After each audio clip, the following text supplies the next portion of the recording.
Before Commissioner Chico starts the business portion of the meeting, I have a few announcements regarding our committee and board meetings. To protect the public's health in response to COVID-19 pandemic and in compliance with the Open Meetings Act 5 ILCS 120/7, commissioners will participate at today's meeting by video conference. We are therefore proceeding with our meetings in compliance with these orders. Copies of board materials were posted on the CHA website. As you will note, there is no Tenant Services Committee meeting scheduled for today. Items will be presented first, discussed, and voted at the committee level, then moved to the full board for approval. As a reminder, our public commentary sessions for committee and board meetings allow guests to speak during our live stream broadcast. You are required, however, to register in advance. On the business day before the scheduled meeting, the board secretary will contact each registered participant at the telephone number provided and give instructions to access the meeting. A copy of the instructions was sent to the resident leadership together with the May meeting notice. You are encouraged to visit the CHA website or to call the board office at 312-913-7282 to familiarize yourself with the process. We will now proceed with our regularly noticed up meetings, and I will turn over the virtual gavel to Commissioner Craig Chico. Thank you, Madam Chair. Good morning, everyone. Welcome to the May 18th Finance and Audit Committee meeting. My name is Craig Chico, Chairman of the Finance and Audit Committee. I will call today's meeting to order. The board secretary will call the roll to establish a quorum. Lee? Good morning again, commissioners. Commissioner Hart, Here. Commissioner Tanukas, Here. Commissioner Washington, Here. Commissioner Chico. Here. Mr. Chairman, we have a quorum. Thank you, Lee. Let the record reflect that Chairperson Herlock and Commissioners Harris and Parker are also in attendance, but not counted for the quorum. That means Commissioner Brewer is not joined yet, correct? Commissioner Brewer has joined the meeting, Okay. Mr. Chairman. Thank you. And Commissioner Brewer is also here. To protect the public's health in response to the COVID-19 pandemic and in compliance with the Open Meetings Act 5 ILCS 120/7 and executive orders previously stated by Chair Herlock, commissioners will participate at this meeting by video conference. Accordingly, I would like to present a motion pursuant to 5 ILCS 120/7 to hold the May 18th Finance and Audit Committee meeting by remote means. May I have a second? Second. All in favor say aye. Aye. Are there any opposed Aye. votes, abstentions, or recusals? Hearing none, the motion carries. We will proceed with today's meeting in compliance with the previously stated orders. First voting matter today is the minutes for the regular and closed meetings of the Finance and Audit Committee meetings of March 16th, 2021. May I have a motion to approve the minutes? So moved. Is there a second? Second. All in favor say aye.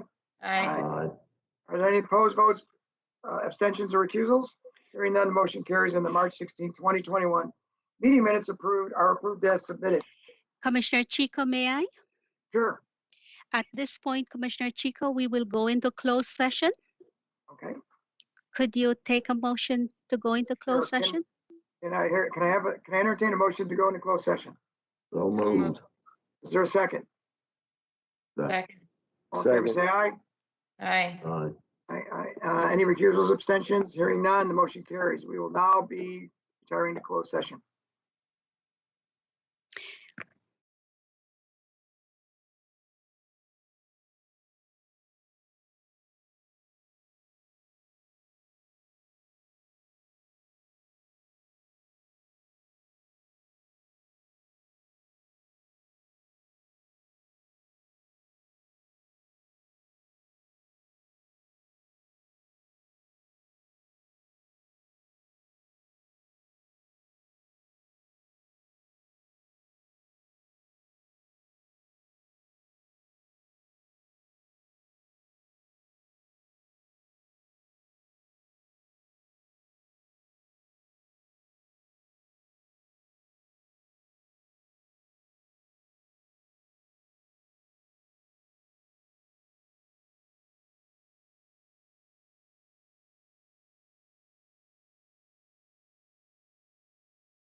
This branch will support our far South Side residents who are predominantly Black and ensure that they have plenty of opportunities at their fingertips to become whoever and whatever they want to be.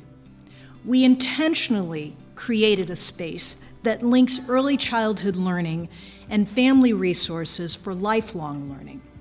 The center provides this optimal environment where everyone, especially children, can focus, learn, develop, and dream. Students and job seekers will find added computers, community groups will find new meeting rooms and community space, and teens will find a safe after-school space with a brand new U-Media where they can hang out, mess around, and geek out as they develop critical 21st century skills. And what you see today is over $435 million of investment in this community.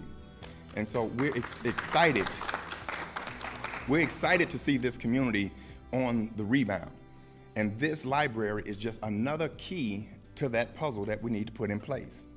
It has a resource center and a daycare that will help my family and other families as well, especially since I have children, ages 2 and 10 months. Thank you for making this library happen, and thank you for letting me speak today. And best of all, this is just the beginning. When a community works together for a common purpose, the bond is formed and all is possible. So today, Altgeld Garden residents, I can say that the wait is over. Your day is here. And finally, the Altgeld Library and Family Resource Center is open for business.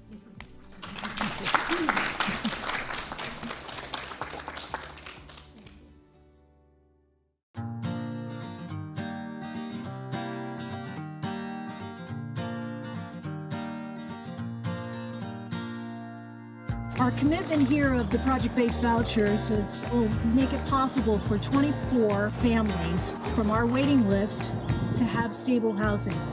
It will also make it possible for those who were here at Cabrini Green before to return, and they will have preference on these units. So this is a development that's going to give folks housing, affordable and CHA, but also is going to give folks an opportunity to work. This commitment to affordable housing at this site never wavered, and due to your early insistence, became the blueprint for the ARO ordinance and later the pilot zone ordinance. And so we are really proud to be part of this groundbreaking today, that it's taking the city another step towards its ambition to be a more inclusive and equitable city. We're really excited to be part of this project. This is going to be an apartment building where if you earn $22,000 a year, you can live here. And if you earn $100,000 a year, you can live here. That is a vision for not just this neighborhood, but really the whole city, the whole state. When we complete projects like this, we're making it possible for the families, low-income families, and children who live in these communities to walk tall and envision greater for themselves.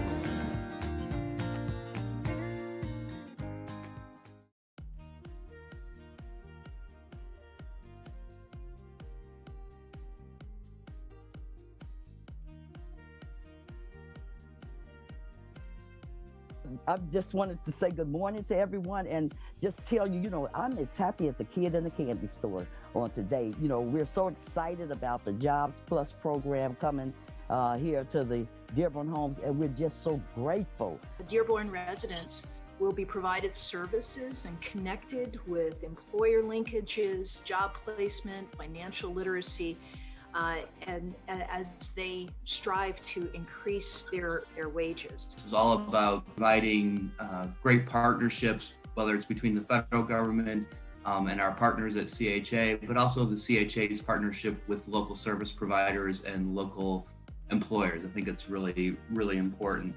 We focus on economic empowerment through employment. That is the bottom line.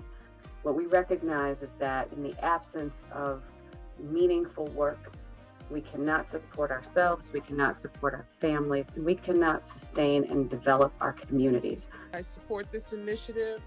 I think it's important to have local organizations that can help provide services to people and get them ready for employment. Because what we're building here is a culture of work, but more importantly, we're building the pride that comes from from work and from providing for your families and for children's growth. And so I want to thank everybody who's involved in this and everybody who will contribute to this over the next 4 years to make this possible.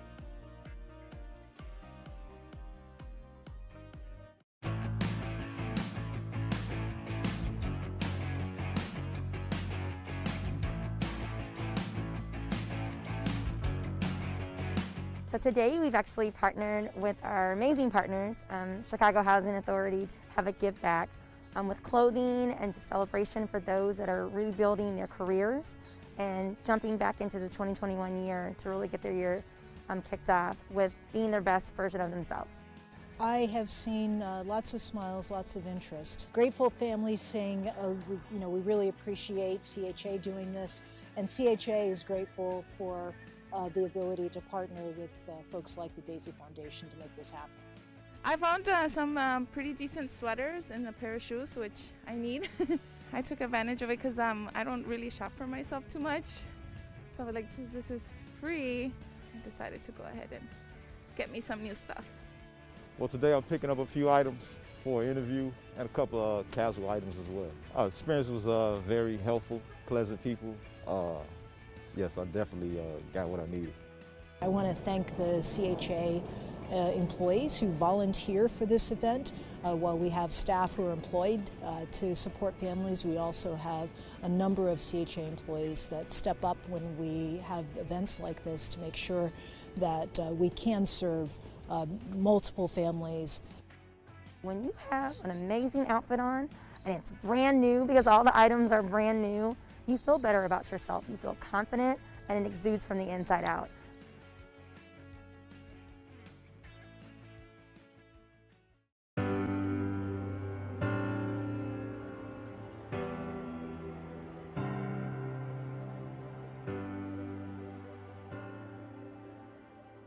I wanted to apply for the funds.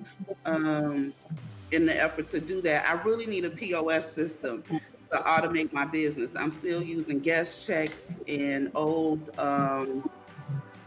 cash registers, so a POS system would help me out a lot. I plan on using the money to upgrade equipment, to get like better equipment and supplies to fight against the COVID. This grant will help with the playground that we're doing for the kids to make it a bit safer, provide for social distancing, PPE equipment, and basically playground safety equipment and toys and things for the kids. We know that your family depends on your success, and we know that your community depends on you for jobs and services. And we value your contributions and applaud you for serving as a role model of what's possible for our youth and others in our community. So thank you and congratulations.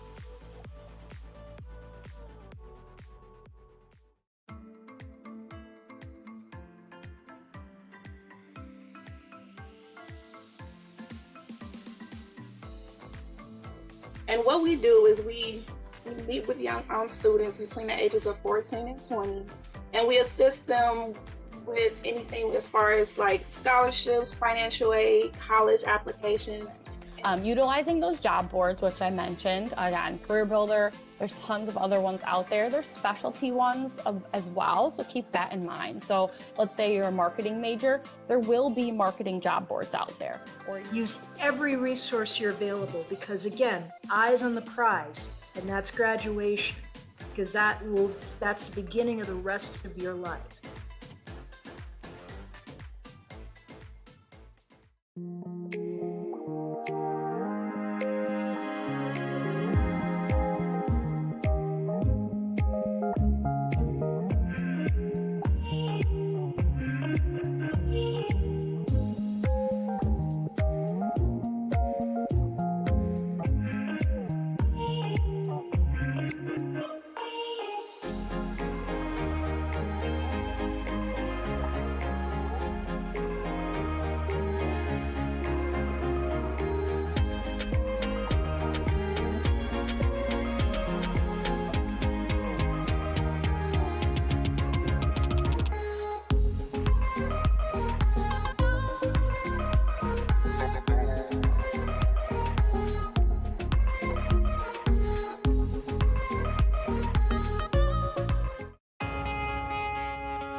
Operation Warm 2020 looks a little different for CHA this year.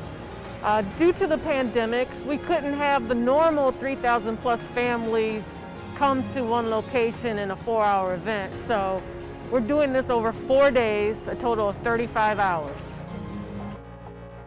This year is different from past years. Normally this is a celebration with a lot of people in one room where we can not only give away the coats, but we can offer services, flu shots, and other things for families.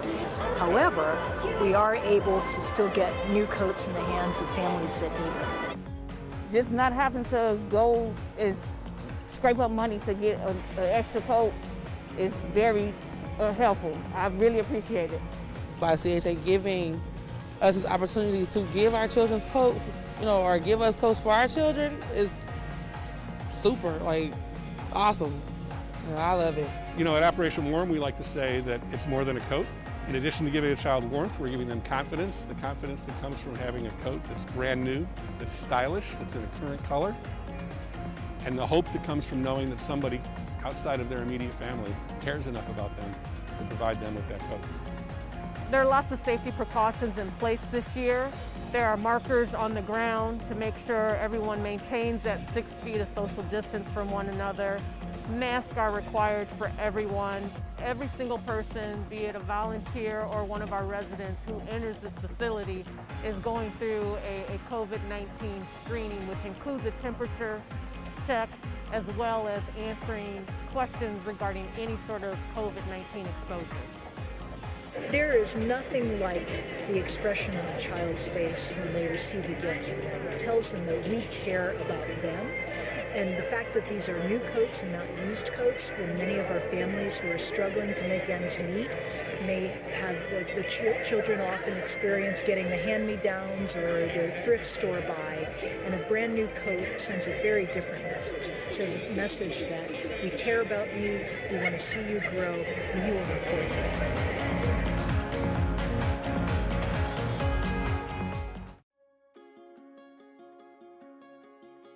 If you're excited to be here today, clap your hands and make some noise out here. It's a good day.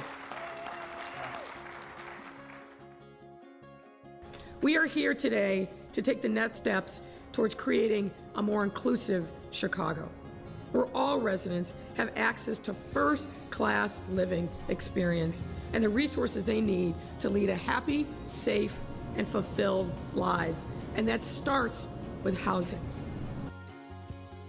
This project brought together stakeholders across a wide variety of industries to create 84 units for residents to call home, 38 of which will be affordable and 21 of which will be public housing. And further, at a time when businesses are shutting down amid a global pandemic, this project is providing the opportunity for new and minority-owned local businesses, soon of which all 12 storefronts will be filled and contributing to the vibrancy of this neighborhood. We're very excited to be a part of this. QCDC Retail Tenant Engagement Program has really brought us to a level of business owners and as a family. We thrive together to help each other succeed in this project. We brought 8 business owners who are community-based to a project that nobody thought could happen, and they definitely didn't think it could happen in 12 months. I'm so proud to be a part of the history of Bronzeville. This beautiful place is just wonderful. So far, it's just been great. I'm looking at my new neighbors, trying to, get a feel of them. I was the president over there at the building, but everybody there, no, you're not moving. Yes, I'm moving. We can stand proud knowing that this project was a joint venture between a majority prime contractor, McShane, African-American contractor, Ujama Construction. We truly have set a standard for equity and inclusion. Our mission is to leverage affordable, decent, safe, and stable housing as a catalyst to help communities thrive, to help low-income families increase their potential for economic success and a sustained high quality of life. This has been brought to fruition here at 4400 Grove.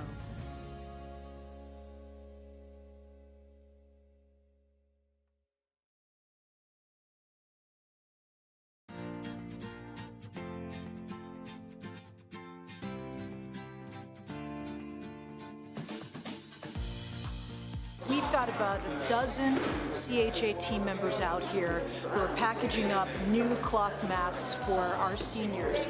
So we have about 10,500 seniors in our 55 senior buildings, and we're giving them all new cloth masks.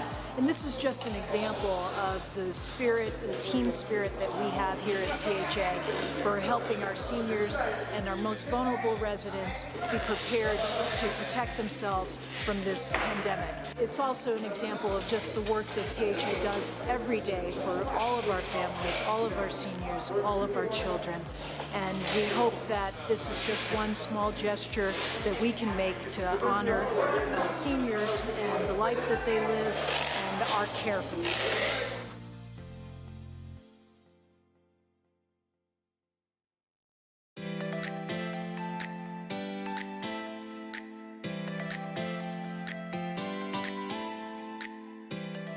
What we're doing here today with filling all of these backpacks with brand new school supplies, they will go to children who live in CHA housing throughout the city so they can be best prepared to start the school year this fall.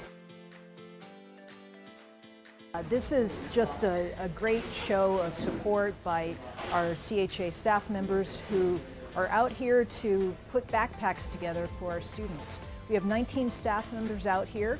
We're putting together 1,000 backpacks, and this is an example of the work that we do every day. Every year we've been fortunate enough to have a big back-to-school event at Brookfield Zoo, which of course this year we weren't able to do. So through the fundraising efforts of CHA's nonprofit partner, Springboard to Success, we were able to raise the money to provide more than double the number of backpacks that we typically provide at our annual back-to-school events. Well, as a mother, my daughter's in her 20s now, but I still remember that when August came, it was the time to get excited about going back to school. The supplies are just one part of it, getting ready, thinking about education, thinking about school, thinking about seeing their friends. It's such an important part of our children's experience. And so while we're excited to put together these 1,000 backpacks, we know that there are going to be 1,000 children that are even more excited about getting them.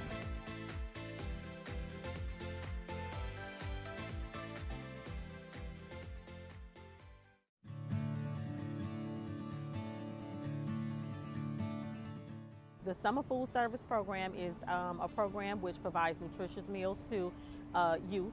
Normally it would be 18 and under, but due to COVID-19, we will distribute a meal to a youth, an adult, a teenager, or anyone that comes to receive one. So actually it's called a grab and go program this year. Residents can come pick up a meal. If they tell us they have 2 children in their household, then we will give them 2 meals. Employment and Employer Services, they're responsible for the employment component. The Greater Chicago Food Depository is responsible for the actual meal service. CHA makes sure that the sites are up to par. We make sure that they're clean, we make sure that they're sanitary, and those efforts are in conjunction with our property office department. The nutrition aides have training through the Greater Chicago Food Depository. They have training through Employment and Employer Services, just to make sure they're aware of, the safety food handling processes.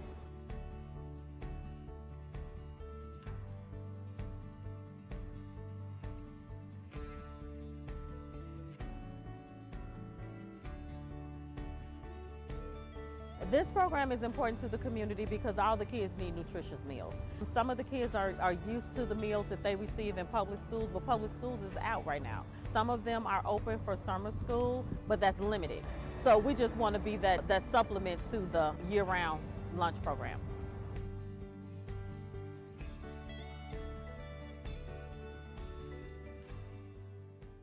And despite these unusual times, heading off to college can still be a very exciting time for new freshmen. Such was the case for more than 100 students who grew up in public housing. The CHA held its 10th annual Take Flight College Send-Off, and among those who participated, a student about to make her lifelong dream come true.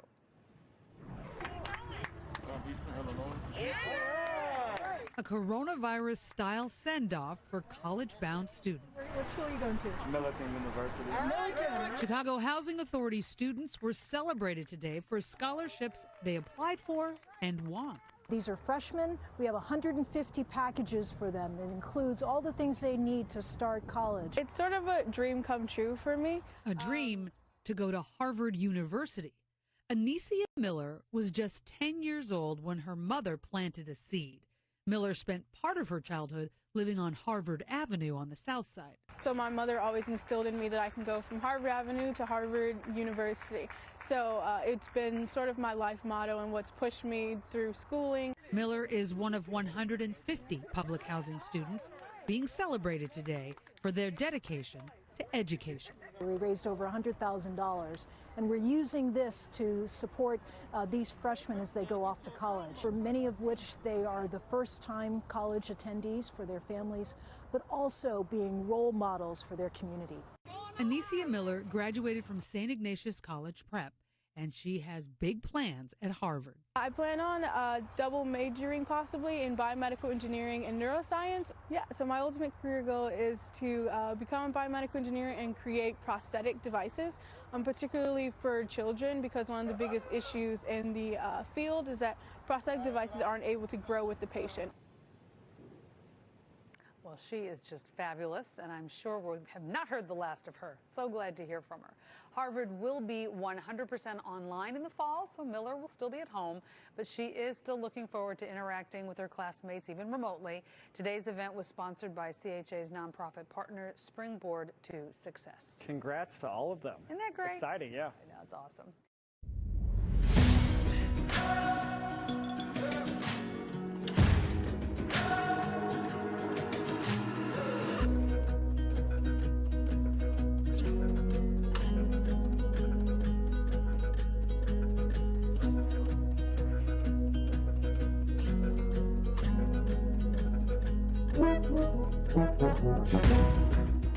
This is the 10th year that CHA has been working with the Chicago Police Department on this program. When we talk about community policing, it's about relationships. And for our youth to understand what's happening with the police, how they do their jobs, and for the police to build the relationships with members of our community, that includes the youth, but it's everybody in our community understanding what our motivations are and how we're all about living together. That's what makes these kinds of programs extremely important. We have a team of officers who love to work with teenagers, who love to work with kids, who love to see them thrive and grow. We provide them an opportunity to talk to several different professionals. We have professionals to come out and host workshops. So we give them a broad view of different types of professionals that they can go into, different college paths that they can take, different trades that they can take, because every person is going to have a different path. Well, I joined it in the first place because as a kid, I always wanted to be a police officer. So seeing this program, I obviously enlisted in it because working with officers, especially because of my profession, will just give me more insight, especially working with officers. And I started coming back because of the relationship and bonds that you can build with your peers and the officers themselves. A lot of times we speak at kids and not necessarily listen to them and hear their voices. They're going to be the voice of our future, and they're going to be able to change a lot of things. I can't service a community and protect a community if I don't have a vested interest in that community, and what better way to have a vested interest in the community than through our youth voice. What's important to me is that they actually want to hear my voice and hear what I have to say, because youth, all voices need to be heard. We were chosen teens to speak up because other teens can't. And I see that as a great opportunity, because now we're the voice for our generation. Now we're making our mark on the world, and I think that's just amazing. Our current environment, our current place in the world, where we are at such a point of contention of thought within our city. It's important that we have these common understandings and these common things where we grow from. It's through that where we can discover the solutions that we're going to need for tomorrow. So this is absolutely necessary. It's more important than ever. young people get an opportunity to see police for what they are. They get a chance to not just see the uniform, but the person that's in the uniform, get an opportunity to engage with the police officers, and also the police officers get a chance to engage with our young people. Because not only were they learning, but they were also building new friendships, and we hope to provide more opportunities for them to continue those friendships in the future, as well as to support them in pursuing their dreams.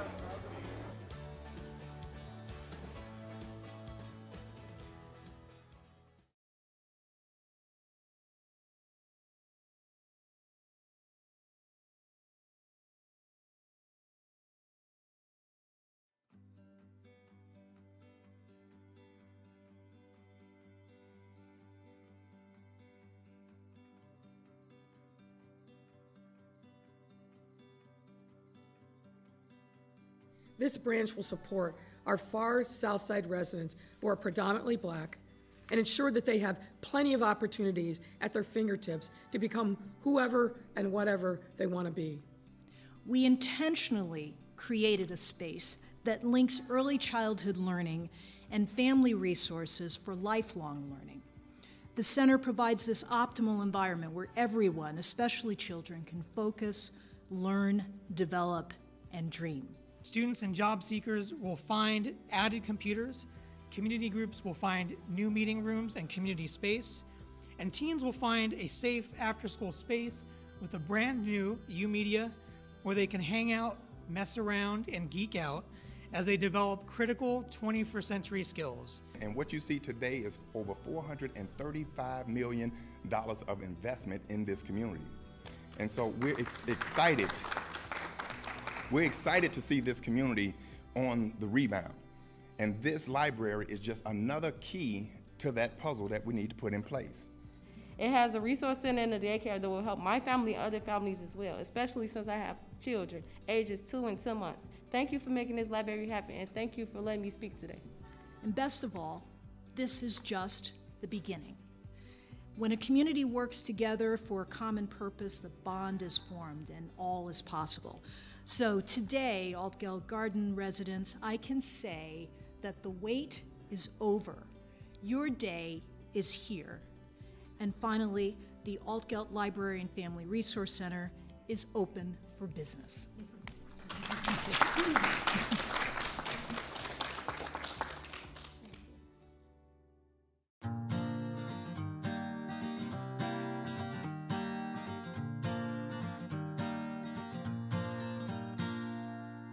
Our commitment here of the project-based vouchers will make it possible for 24 families from our waiting list to have stable housing. It will also make it possible for those who were here at Cabrini Green before to return, and they will have preference on these units. So this is a development that's going to give folks housing, affordable and CHA, but also is going to give folks an opportunity to work. This commitment to affordable housing at this site never wavered, and due to your early insistence, became the blueprint for the ARO ordinance and later the pilot zone ordinance. And so we are really proud to be part of this groundbreaking today, that it's taking the city another step towards its ambition to be a more inclusive and equitable city. We're really excited to be part of this project. This is going to be an apartment building where if you earn $22,000 a year, you can live here. And if you earn $100,000 a year, you can live here. That is a vision for not just this neighborhood, but really the whole city, the whole state. When we complete projects like this, we're making it possible for the families, low-income families, and children who live in these communities to walk tall and envision greater for themselves.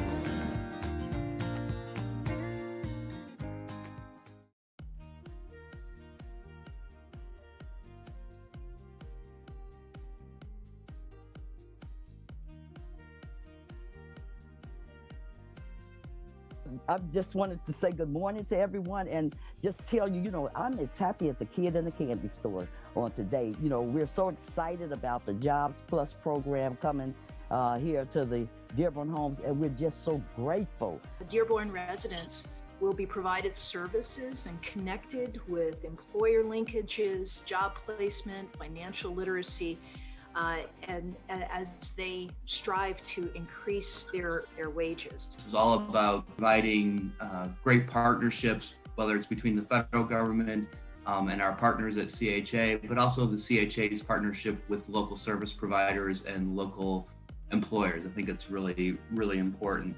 We focus on economic empowerment through employment. That is the bottom line.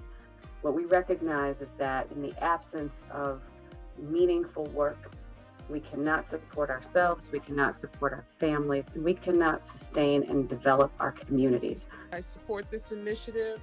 I think it's important to have local organizations that can help provide services to people and get them ready for employment. Because what we're building here is a culture of work.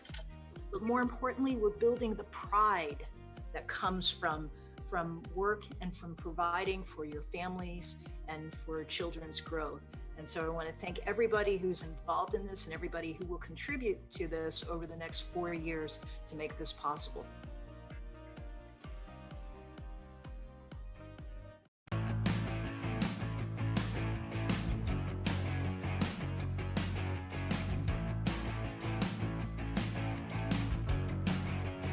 So today we've actually partnered with our amazing partners, Chicago Housing Authority, to have a give back with clothing and just celebration for those that are rebuilding their careers and jumping back into the 2021 year to really get their year kicked off with being their best version of themselves.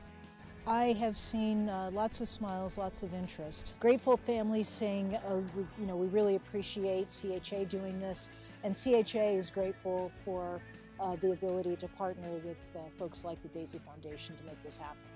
I found some pretty decent sweaters and a pair of shoes, which I need. I took advantage of it because I don't really shop for myself too much. So like, since this is free, I decided to go ahead and get me some new stuff. Well, today I'm picking up a few items for an interview and a couple of casual items as well. Our experience was very helpful, pleasant people. Yes, I definitely got what I needed. I want to thank the CHA employees who volunteer for this event. While we have staff who are employed to support families, we also have a number of CHA employees that step up when we have events like this to make sure that we can serve multiple families. When you have an amazing outfit on and it's brand new, because all the items are brand new, you feel better about yourself. You feel confident and it exudes from the inside out.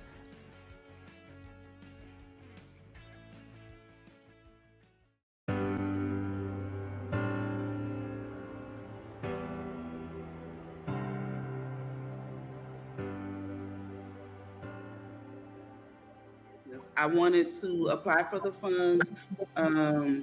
In the effort to do that, I really need a POS system to automate my business. I'm still using guest checks and old cash registers, so a POS system would help me out a lot. I plan on using the money to upgrade equipment, to get like better equipment and supplies to fight against the COVID. This grant will help with the playground that we're doing for the kids to make it a bit safer, provide for social distancing, PPE equipment, and basically playground safety equipment and toys and things for the kids. We know that your family depends on your success, and we know that your community depends on you for jobs and services. And we value your contributions and applaud you for serving as a role model of what's possible for our youth and others in our community. So thank you and congratulations.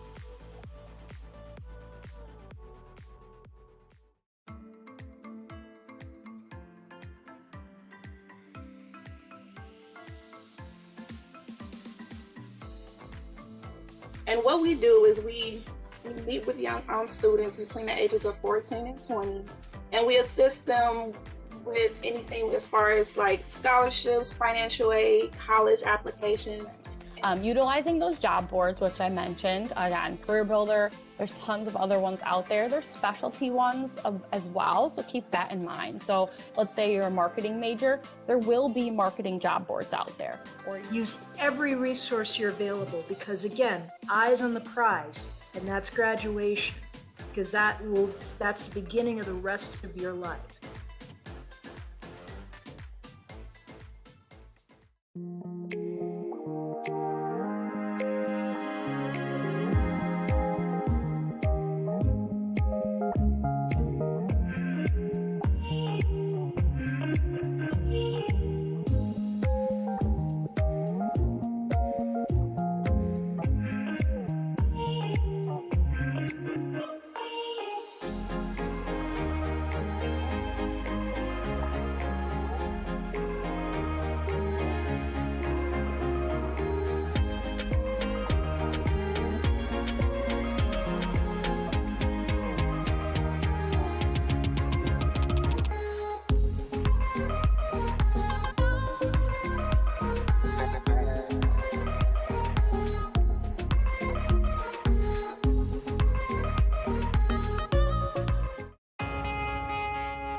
Operation Warm 2020 looks a little different for CHA this year.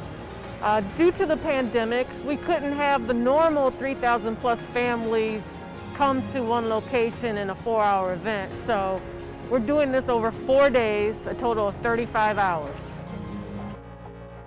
This year is different from past years. Normally this is a celebration with a lot of people in one room where we can not only give away the coats, but we can offer services, flu shots, and other things for families. However, we are able to still get new coats in the hands of families that need them. Just not having to go and scrape up money to get an extra coat is very helpful. I really appreciate it. By CHA giving us this opportunity to give our children's coats, or give us coats for our children is super, awesome. I love it. At Operation Warm, we like to say that it's more than a coat. In addition to giving a child warmth, we're giving them confidence, the confidence that comes from having a coat that's brand new, that's stylish, that's in a current color, and the hope that comes from knowing that somebody outside of their immediate family cares enough about them to provide them with that coat. There are lots of safety precautions in place this year. There are markers on the ground to make sure everyone maintains that 6 feet of social distance from one another. Masks are required for everyone. Every single person, be it a volunteer or one of our residents who enters this facility, is going through a COVID-19 screening, which includes a temperature check, as well as answering questions regarding any sort of COVID-19 exposure. There is nothing like the expression on a child's face when they receive a gift from them. It tells them that we care about them. And the fact that these are new coats and not used coats, when many of our families who are struggling to make ends meet may have the children often experience getting the hand-me-downs or the thrift store buy, and a brand new coat sends a very different message. It says a message that we care about you, we want to see you grow, and you are important.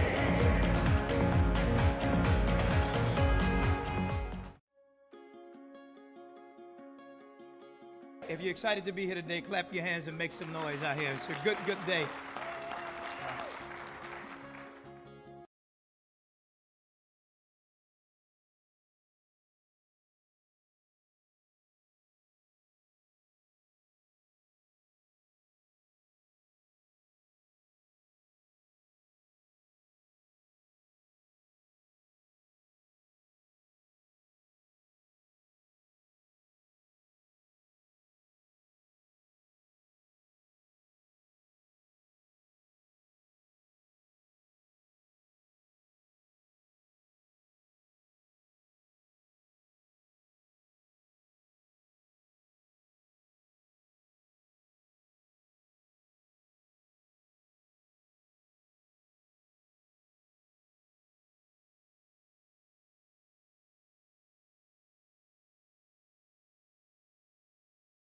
Lee, would you please establish a quorum by calling the roll?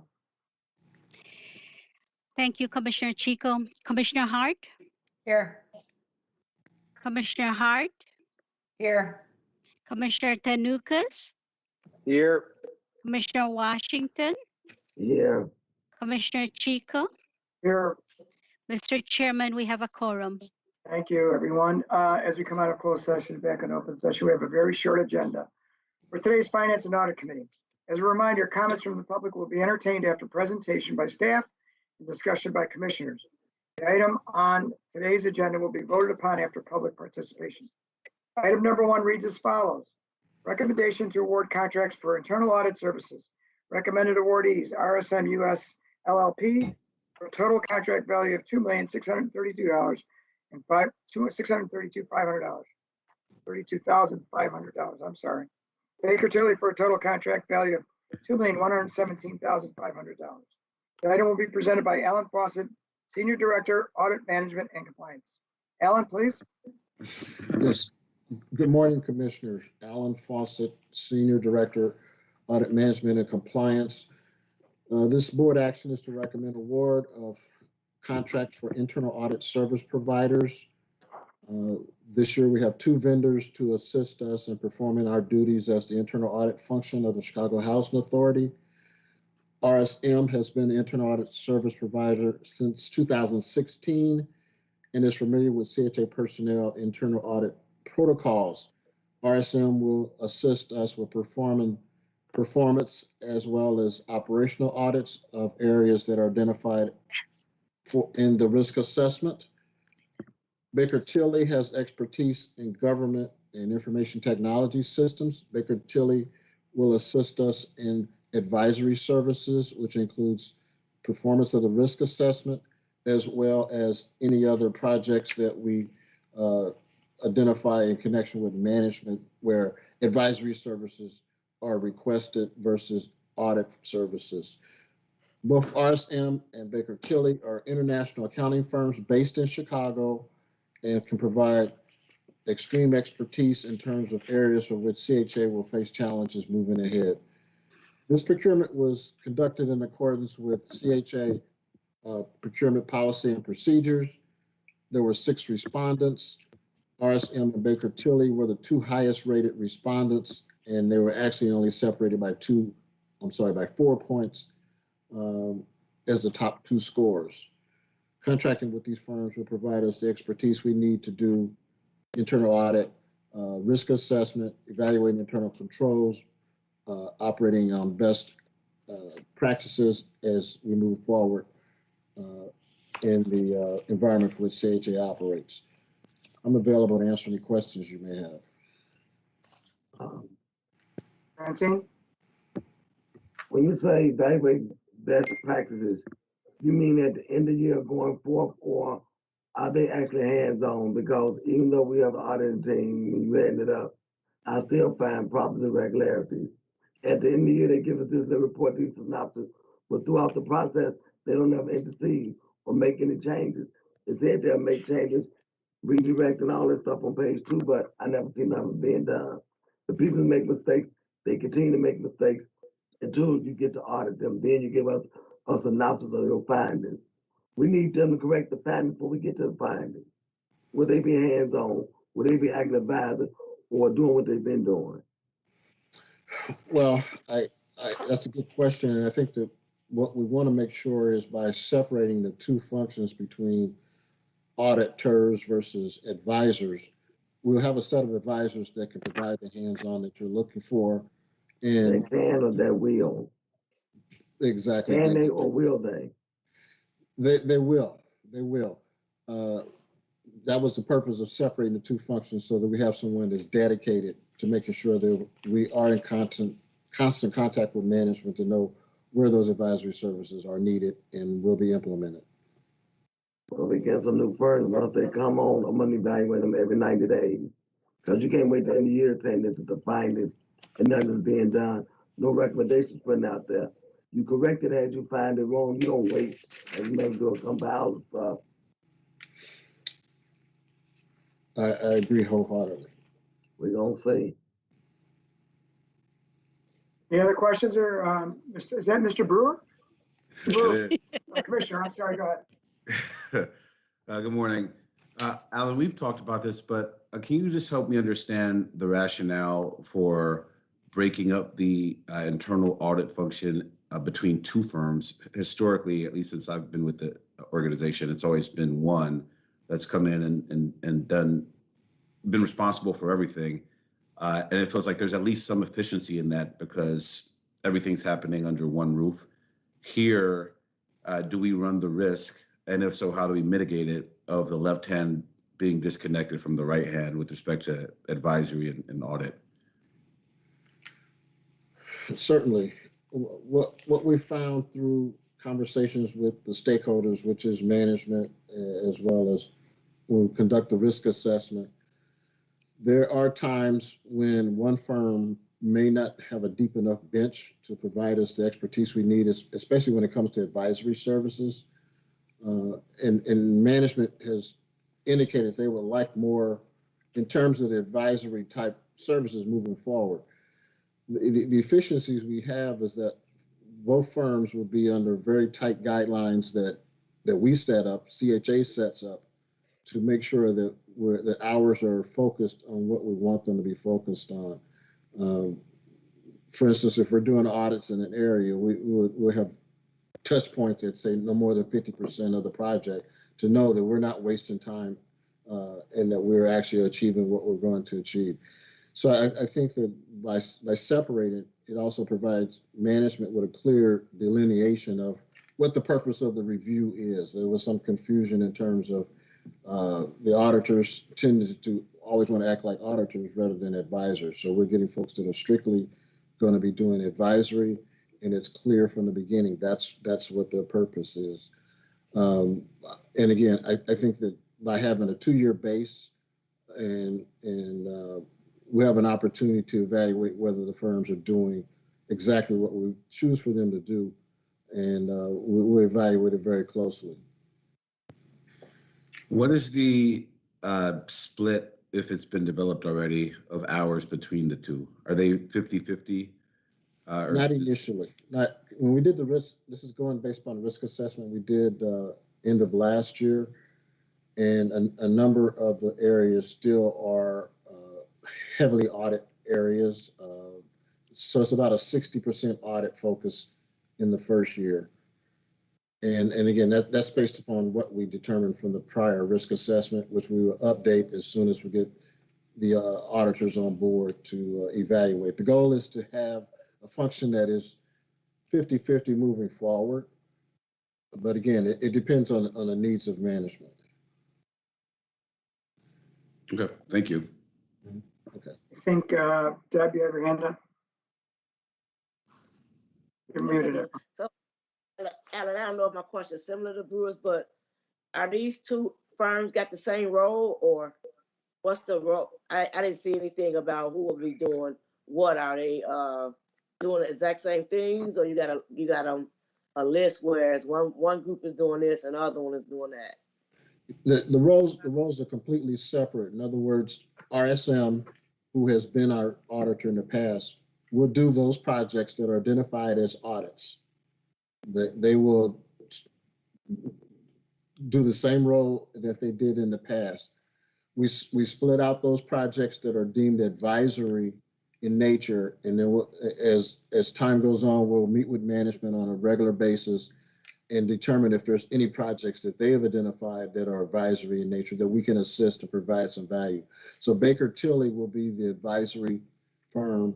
RSM will continue to be the audit firm, and we will separate it so that, again, there's no confusion as far as what the role, the purpose of the objective is for the audit firm. All right, thank you. Am I missing anything else? Any other questions? Yeah. Francine? I know I asked for this, I got it yesterday, Baker and Tilly. So they saying CHA will access more than 350 of their real estate or construction industrial specialists. So do we always have this, and some of these people synopsis, but we never utilize their services.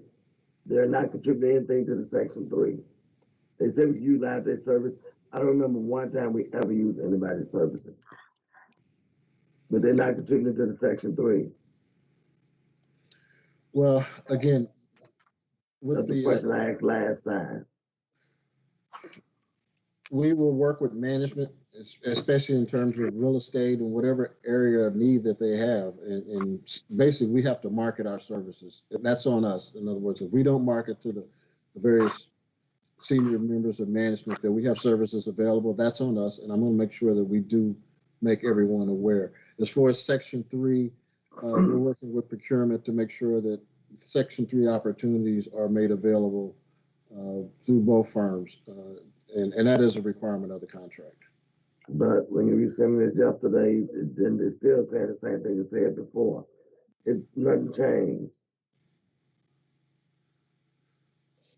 I'm quite sure you talked to them, but nothing changed. At the end of the year, at the end of the year when the audit come up, don't say we failed to do this, this, and this. When you're saying these people give us the services and we don't give them. We do stuff with in black and white, we don't follow up, we don't follow through. We will make sure that, again, we will survey and make sure that we are approaching the projects that we've identified. And again, the risk that we had last year changes, and we're going to update that immediately and make sure that we're providing the services that management asked for. Again, as far as Section 3, those particular opportunities will be available as well. They should have listed them. Any other questions or comments, Commissioners? If it ain't in black and white, it ain't happening. Any other questions or comments, Commissioners? We'll have this probably be our last one though, okay? Yeah. We're already late. Okay, so the hours are billable, right? Or this is not a base, I mean, a lump sum bid is this based on the hours they perform? Yes. Okay, so if they don't give us the service, they don't get the money then, right? That's correct. Oh, okay, that was my, thanks. Good question, thanks. I think that's probably it. I think any other questions for Alan? If not, I think we can move on, correct? Yes, Commissioner Chico. I've lost my audio, my video. Can you guys hear me? And we can see you. Okay, sorry. Thank you. Thank you very much, Alan. So let me continue. Commissioners, we did not receive questions or comments from the public related to item number 1 on today's finance and audit agenda. I will therefore present a motion for approval of item number 1. Is there a second? Second. All in favor, say aye. Aye. Are there any opposed votes, abstentions, recusals? Hearing none, item number 1 is approved. If there's no further business to discuss, I will make a motion to adjourn this meeting. Is there a second? Second. All in favor, say aye. Aye. Are there any nays? Hearing none, the March 16th Finance and Audit Committee meeting is now adjourned. Thank you very much, folks.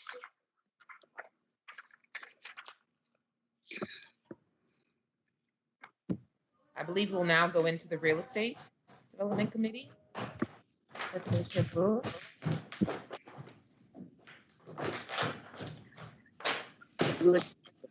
I'm back. I wanted to get my gavel. Figure. Apropos.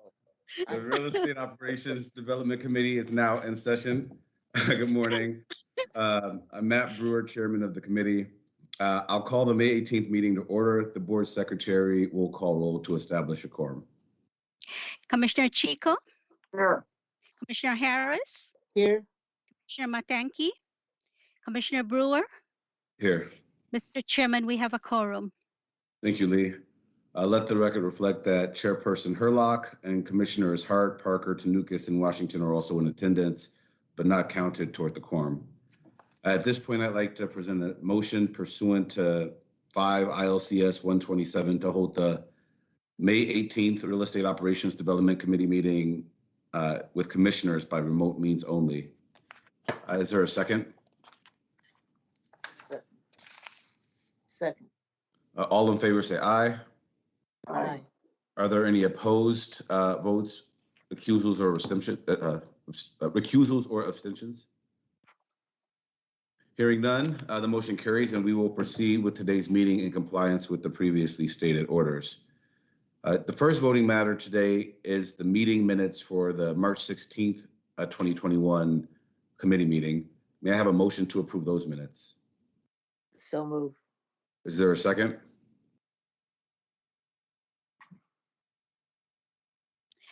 Commissioner Brewer, you can second the motion also. Okay. No one else wants to second? It's either you or Commissioner Hart. All right. Heart's asleep. All right, I'll second it. All in favor say aye. Aye. Aye. Are there any nays, recusals, or abstentions? Hearing none, the motion carries and the March 16th meetings are approved as submitted. We have 5 items for presentation today on the agenda for vote. As a reminder, comments from the audience will be entertained after presentation by the staff and discussion by the commissioners. Items will be voted upon after public participation. We'll start with item number 2, which is a recommendation to award contracts for professional property management services at select residential properties within the Chicago Housing Authority portfolio. This item will be presented by Eric Garrett, our Chief Property Asset Management Officer. Good morning, Eric. Good morning, Commissioners. This is a recommendation to award contract for property management services at CHA selected properties. The Chief Executive Officer of Chicago Housing Authority recommends that the Board of Commissioners approve the award of the contracts for professional property management services for CHA public housing, rental assistance demonstration, and tax credit properties within the CHA portfolio. Each contract shall provide a 3-year term base with 2 additional 1-year options to extend the contract thereafter. A combined value of the contract during the 3-year base term shall be approximately $25,459,872, and a combined value for 2 1-year options provided for each year of the contract shall be approximately $17,477,658. Thus, an aggregated value of contract together with the base term and the option year shall not exceed $42,937,530. The board delegates authority to the Chief Executive Officer to use her discretion to exercise the 1-year options, each which shall be effective upon the termination of the then current contract terms. The recommended awardees for package number 1, Habitat Company LLC, at a not to exceed amount of $5,364,522. Package number 2, East Lake Management Group, Inc., a not to exceed amount of $7,527,420. Package number 3, East Lake Management Group, at a not to exceed amount of $4,697,700. Package number 4, Hispanic Housing Development Corporation, a not to exceed amount of $9,355,008. Package number 5, Hispanic Housing Development Corporation, not to exceed amount of $6,417,048. Package number 6, East Lake Management Group, a not to exceed amount of $3,030,420. Package number 7, the Habitat Company LLC, a not to exceed amount of $3,833,521. And package number 8, Manage Chicago, $2,711,891. I have also here with me today our Deputy Chief Leonard Langston, and we're here to answer any additional questions you may have. Thank you, Eric. I'll start with just a basic question before I open it to the rest of the commissioners. And can you provide a little bit of background or context for how these packages got split up into the different packages that they are? Yes, sir. Great question. Thank you for that. First of all, this is actually a rebid. We bidded this out in 2019 due to limited responses on the earlier bids and some failed negotiations with CHA. We kind of split this up into 8 packages. These 8 packages were split up to be more attractive, to kind of get more participation in them, and they were divided almost like regionally, but having not only our senior portfolio. Originally, we had all of our senior portfolio in one package, in 2 packages, and we had family and scattered sites in separate package. These packages we kind of combine both of our scattered sites as well as our senior properties as well as our family packages into different packages. We've also pulled out in one package, which is our largest family portfolio, which is Altgeld Gardens. We made that a separate package itself, which again we thought because of the number of units that Altgeld has, it'll be great to it'll be attractive for somebody to actually apply for that package. That was one of the bases that why we split the packages up, and we to make them more attractive. Thank you.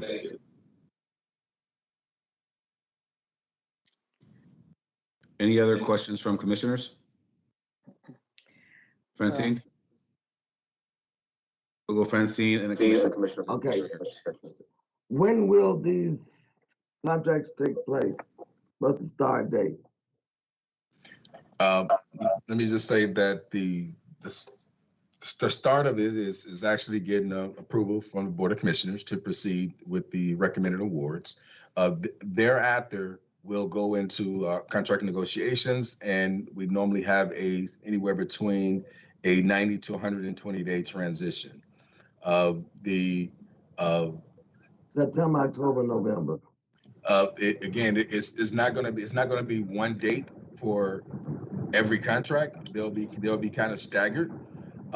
We'll try to knock out some of the easy pickings first. So we're looking at a staggered transition as relates to property management services. So is someone going around now taking inventory of their supplies like lawnmowers, sweep, refrigerator stoves, what cabinets, what have you? Someone needs to go around and take inventory. And they need to keep it on files when they do transition. If any of these items come amiss, and then they forfeit their contract. Because you know what happens. Yes, ma'am. We actually have a binder, which is a transition binder that is actually that our internal staff actually go out to every property, look at every equipment inventory, every file from every piece of equipment that's out there, including lawnmowers, to tenant files and folders. And it's actually put into a binder, a transition binder that is actually transitioned over to the new property management coming in. The outgoing property manager signs off that all of that material and files are there in place, as well as keys. And the incoming property management certifies that they received all the inventory that's actually in the binder. The binder, we have a 100-point checklist as it relates to transition. Our team has been working on transition pretty much for over a year now due to this being a rebid. So we continue to go out and we're working with each and every one of the current firms to make sure that the information is updated and will be transitioned in accordance with our regulations. So when we had to have snow, understand they bought some equipment. So have we did the last 90 days that we did the audit on equipment, because equipment changes, breaks down, they buy new stuff. That's correct. Also, when these new managers come on board, will all the properties have a leasing clerk? You're talking about accounts receivable. You're talking about folks not receiving leases every time, at least 4 or 5 years. Folks $1,000 behind because the leasing clerk. We don't leasing clerk. You got one person going 3 different without doing leasing. That's impossible. You lose people's stuff. You might get a piece of paper from one development to the next. We need to have leasing clerks. We have at least about 11 properties now that don't even have property managers. You got one person running the 3 and 4 buildings. That ain't right. I know we try to make the 20 look good, but every time it makes it harder on the residents. And then we go to the management office, we got a problem because we upset because they can't get nothing right. We don't go to management unless we have a problem. So if we go to management, they get upset because they haven't given us the lease, or you said I'm behind my rent, I got all my money, or you started losing my paperwork. We got to make sure we have, when they come on board, they got to have the proper management staff in place. It shouldn't take no later than 30 days to get in place. They should all have leasing clerks. And they should have janitors that actually work. I don't care about people hiring their kinfolk, that's a good thing. But if they ain't gonna do no work, they shouldn't be there. We have a lot of this going on. And with some of the managers that's already in place, I'm talking about what I know. I went out and checked out for myself. And I hope when we do get the new contractor, we have a meeting with all three, all four of them at the FIC. Ain't no Zoom. I want to see the white of your eyes. Yes, yes, And ma'am. I have to expect when we do have that So meeting, I can talk. So let me just add to that. One of the biggest things that we're doing in this contract, there's a lot of oversight. We've changed our performance metrics in here. We have clear performance standards and reviews. We have monthly. Our team is actually out there monthly evaluating the actual firms to ensure that they're in compliance with all of our performance standards. And we will also be conducting quarterly core cards evaluations to ensure that they are in compliance with our regulations as well.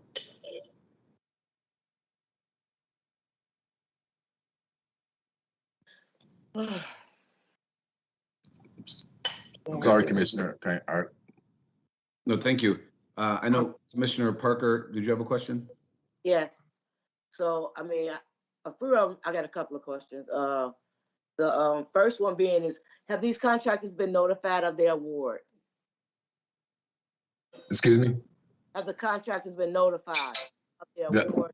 So the contractors were notified that this was going to the board. They were not notified of award. This has not been awarded as of yet because it has not been approved by the board. They were advised that this was being presented to our board today. Right. So okay. So I guess they watching or not.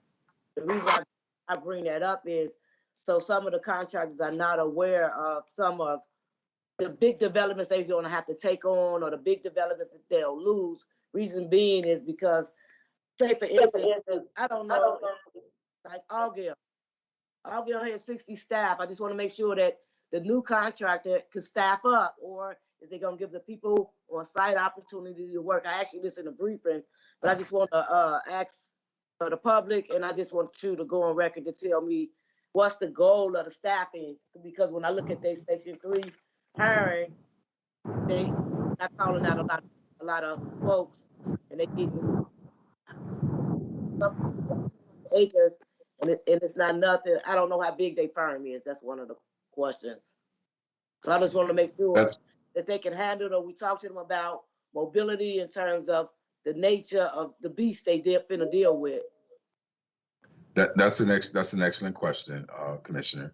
And one of the things is that's why we actually have a transition period. So properties won't be transitioned until they're actually fully staffed, so we can have a successful transition. Properties cannot operate on a percentage of staff. We want to make sure that we give every one of our vendors an opportunity to be successful. In order to be successful, they have to be staffed at the right levels. So that's one of our key things when we look at as it relates to our staffing plans. They will be required to submit a staffing plan to us prior to transition. We will then review that staffing plan and approve it based off the need of that property, so that we're not looking at reducing any levels that are currently out there at this time. So one of my concerns is about I'll just pick one, and that's out of north scattered sites. And so we know those units are placed randomly across the city or across the north. I'm sorry, I didn't hear you. You said what scatter sites? The north. Okay, north side scatter sites. Yes, ma'am. Right. So I'll take north scatter sites with 1,500 units that's scattered all across the north side. And so, like what Francine was talking about, staffing or clerks, I just want to make sure that they set up right so that those folks that's all the way scattered around the city can get to them in a real time, because I hear it wasn't on the north side, but at one of the scatter sites, they said it's just impossible to get help when the unit is falling apart. And so I just want to make sure they got teams in place to deal with stuff that ain't in one location, that ain't contained in one area. Again, that's part of our review, and that's part of the actual staffing plan, as well as a preventive maintenance plan that has to be approved through us as well. So we will be able to see exactly what those plans look like. They have to put together all of that as it relates to how to complete work orders. And again, that is also part of the performance metrics. And we actually have a hefty fine in there as it relates if there is non-conformance as it relates to that. So I do know that we'll continue to monitor every one of our new management companies and every one of our management companies and every one of our properties on a monthly basis to ensure that they're in compliance with our contract. And the last question is, I believe this contract particularly is going to have significant layoffs across our portfolio. And so again, I just want to go back to given and it's not, I guess that's not our call to say who these firms have to hire or give priority to. So I'm wondering, again, I mean, that's just a real concern for me is that the folks on the properties that's currently there in those roles, would they have an opportunity to apply for those positions? So or what we go with they other if the firm they so what we just let me say what we do work with our management companies and ask them to give an opportunity for folks on the property to apply for position. However, understanding that they have to qualify based off their particular HR policies because they're their staff. One thing that we also have to take a look at is that some of the current staff that may be on a property that may transition with the management company that have just taken over some additional properties. There's nothing that we could do about that. So again, because that's their employees. So but they have to present us with what their staffing plan is going to look like, and they have to be fully staffed at the onset of the contract. And it's two fairly new vendors. And again, they got a large portfolio. And I just want to, like you said, I know we got checks and balances in place. Just want to make sure, because you talked about Hispanic housing actually creating new division. A little bit about yes. what Hispanic housing plans. So we taking on this big old portfolio. Right. So we've done a lot of due diligence, and outside of Hispanic housing manages other properties outside of the CHA. What they've done on this contract is they've actually, when we brought them in, they committed to creating a division only for our portfolio. So they'll pay close attention. So they won't be working on any other portfolio. They'll be working on this portfolio here. So that's one of the good things. And I've kind of seen that through some links and seeing exactly what they're bringing in. And so I think that they have an opportunity to be successful. But however, we will continue to monitor and to ensure that they are.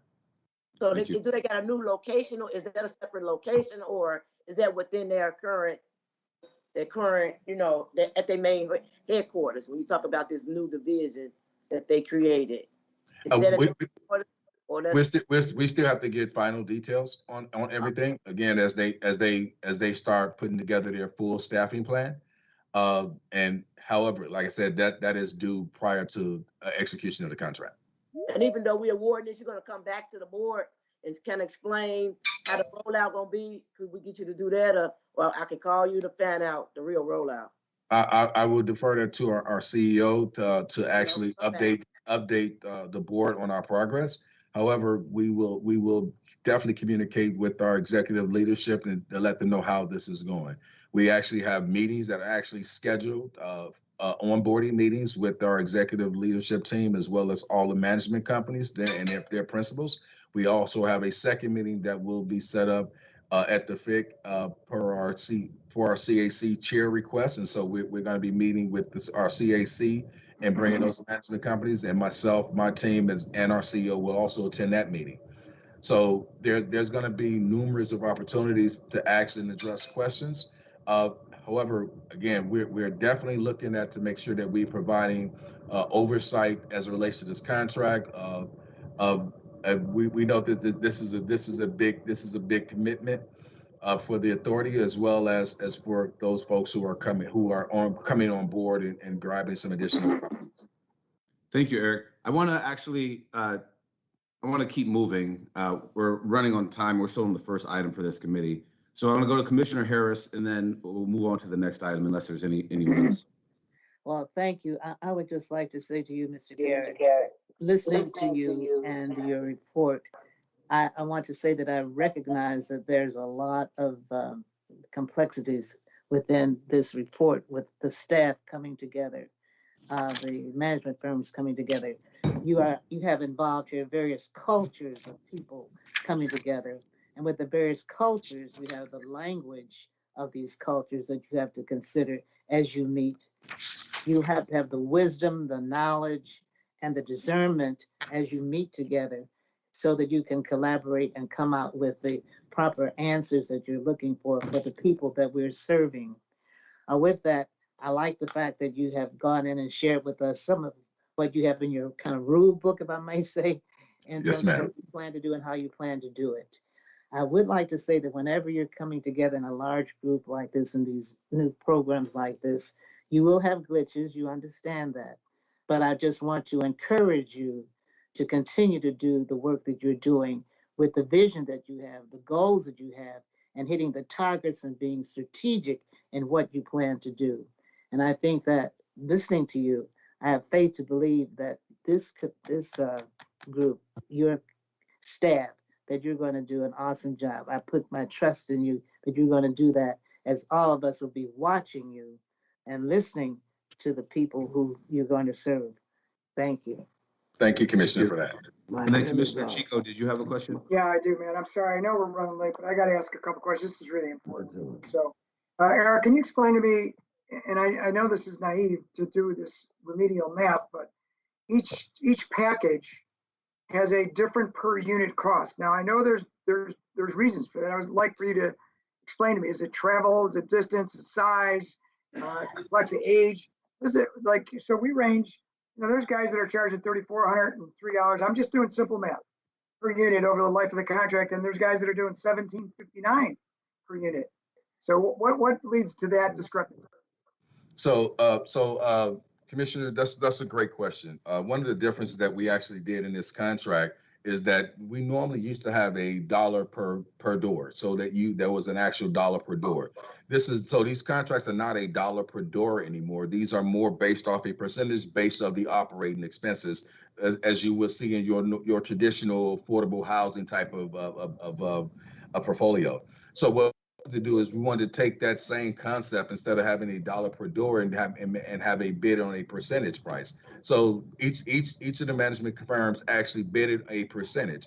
The percentage ranged from anywhere between 5 to 8%. I'm sorry, 5 to 10% based off the type of portfolio. So we kind of use that and adapt that. Average norm gives us somewhere about 8.5 to 9%, and we were in range with that. We have portfolios that actually cannot exceed a certain percentage when we talk about the tax credit, because of the guidelines that there are rules behind that. So their percentage and their pricing will never be the same as a scattered sites or a family property that may have more doors to hit, as if you're looking at that type of portfolio. So it is based off portfolio, and it's based off some of the regulations that are surrounded by the requirement of the programs that we serve. Yeah, way more in the weeds than I need to be as a commissioner, but I do really appreciate that answer. Now I feel like I got an understanding of it much better, so thank you. One last question to you and maybe the CEO. Based on what we learned from the first go around on these contracts, I think I heard you mention earlier that we're going to do one more, I'll call it best and final. Maybe that's not accurate, but I think we have one more meeting. Have we capped anything? Have we learned anything? Are we going to have a percentage or a ceiling, and so that we don't wind up where we were originally? So we've done a lot of due diligence in this, and I have to say, and negotiations, and looking at how we apply some of the lessons learned from our last year, and that whole year going through even negotiations, and we kind of inputted this on the front load so that we address all those answers on the front end, and not wait until contract negotiation to address those concerns. So I think we've hit it on the nail here. One of the biggest pieces you might have known was the insurance piece. Working with our broker, we kind of identified that we don't want anybody just to pass on a cost to us, if by them having the additional insurance requirements. We're currently self-insured up to a certain amount, And what we've done in here is actually we gave options to each of the vendors to select whether they wanted to participate in which bucket. Based off that, we looked at what the savings was for the authority, because now everybody has some type of skin in the game, not just us. So they've identified and agreed to a portion of the deductible, which is an upfront cost per occurrence, and that was one of the biggest challenges that we had last year. So and what I'm hearing you say is I think that we addressed a lot of those issues and don't anticipate any increase in contract values? No, sir. Okay, thank you. That's all I had. Sorry, Matt. Thank you. Oh, thank you. And then finally, last question, Commissioner Washington. Eric, I hope these firms come with customer service and satisfaction. And I got to say this because I know all the firms is watching. Just because you're losing or gaining property, and I understand what you're saying, Deborah, you ain't got to hire everybody already work for the authorities. Some of these people work for the authorities, taking up space. Some of the managers need to go. A third of the janitors need to go. And the maintenance folks, they taking up space. They ain't doing nothing. Before you hire these people, check their records. Some people missing 2 or 3 days a week out of work every week. Or they come in, they supposed to do work orders. Check how many work orders. You getting paid for 5 days a week, you did 5 work orders in a week. I mean, there's a lot of stuff going on. I can say, I swear we get a list of names, address we're gonna put on our webpage. Look for these people that's messing up on their development. Then you got people, I don't care if you hire your kin folks, it's okay, but if they gonna work, you got kin folks all over the property, ain't doing nothing. Walking from one end of the development, sitting in the cut somewhere chilling. That ain't right. Some of these people don't need to be rehired back on all developments, including Altgeld. Some of these managers don't need to be hired. Them, their husbands don't ripped us off. They building buildings with our materials they came from Lowe's and everywhere else. Some of them even dealing drugs on our property. Managers, maintenance superintendents and stuff. And I'm talking about what I know. Got residents dealing for them. So don't hire nobody unless you ask them folks about them on that development. I'm talking some serious business, and I'm just tired of it. Everything that property managers do affect us. Everything that they do affect us. I totally understand that, Commissioner, and we'll work hand in hand with your group to ensure that we have quality staff that are on site. One of the things I definitely want to mention is that when you talk about customer service, we actually have customer service training actually scheduled for next month for all of our vendors as well as our staff. So what we do, we have a numerous training scheduled throughout the year. That they're required, is mandatory that all of our firms that are on board attend, and so that's one of the starts is actually making sure that folks have the proper training to understand what our expectations is as relates to customer service and how we want our residents to be respected. I want our residents to be respected just like I respect my mom. I require and request that all of our vendors respect our residents in the same manner. Eric, the first thing in customer service, I'm gonna be through with this. Number one, we call the manager off. We have work order numbers, or what have we tied away. You let management know their customer service. Number one, I know people live next door to the manager office. They rather put a stamp on the envelope, walk 2 blocks to the mailbox, than go in that office. If the resident coming to that manager office, they have a problem. Sometimes they might be upset because they're tired of calling and tired of you lying. So management coming to that manager office, they're upset. The management not get upset. They let them huff and puff until they calm down there and say, "How may I help you?" We don't go into the management unless we have a problem. And then you're gonna get an attitude because I come there with an attitude. Yeah, because I've been calling y'all. I got all these damn work orders now. You can't sign them.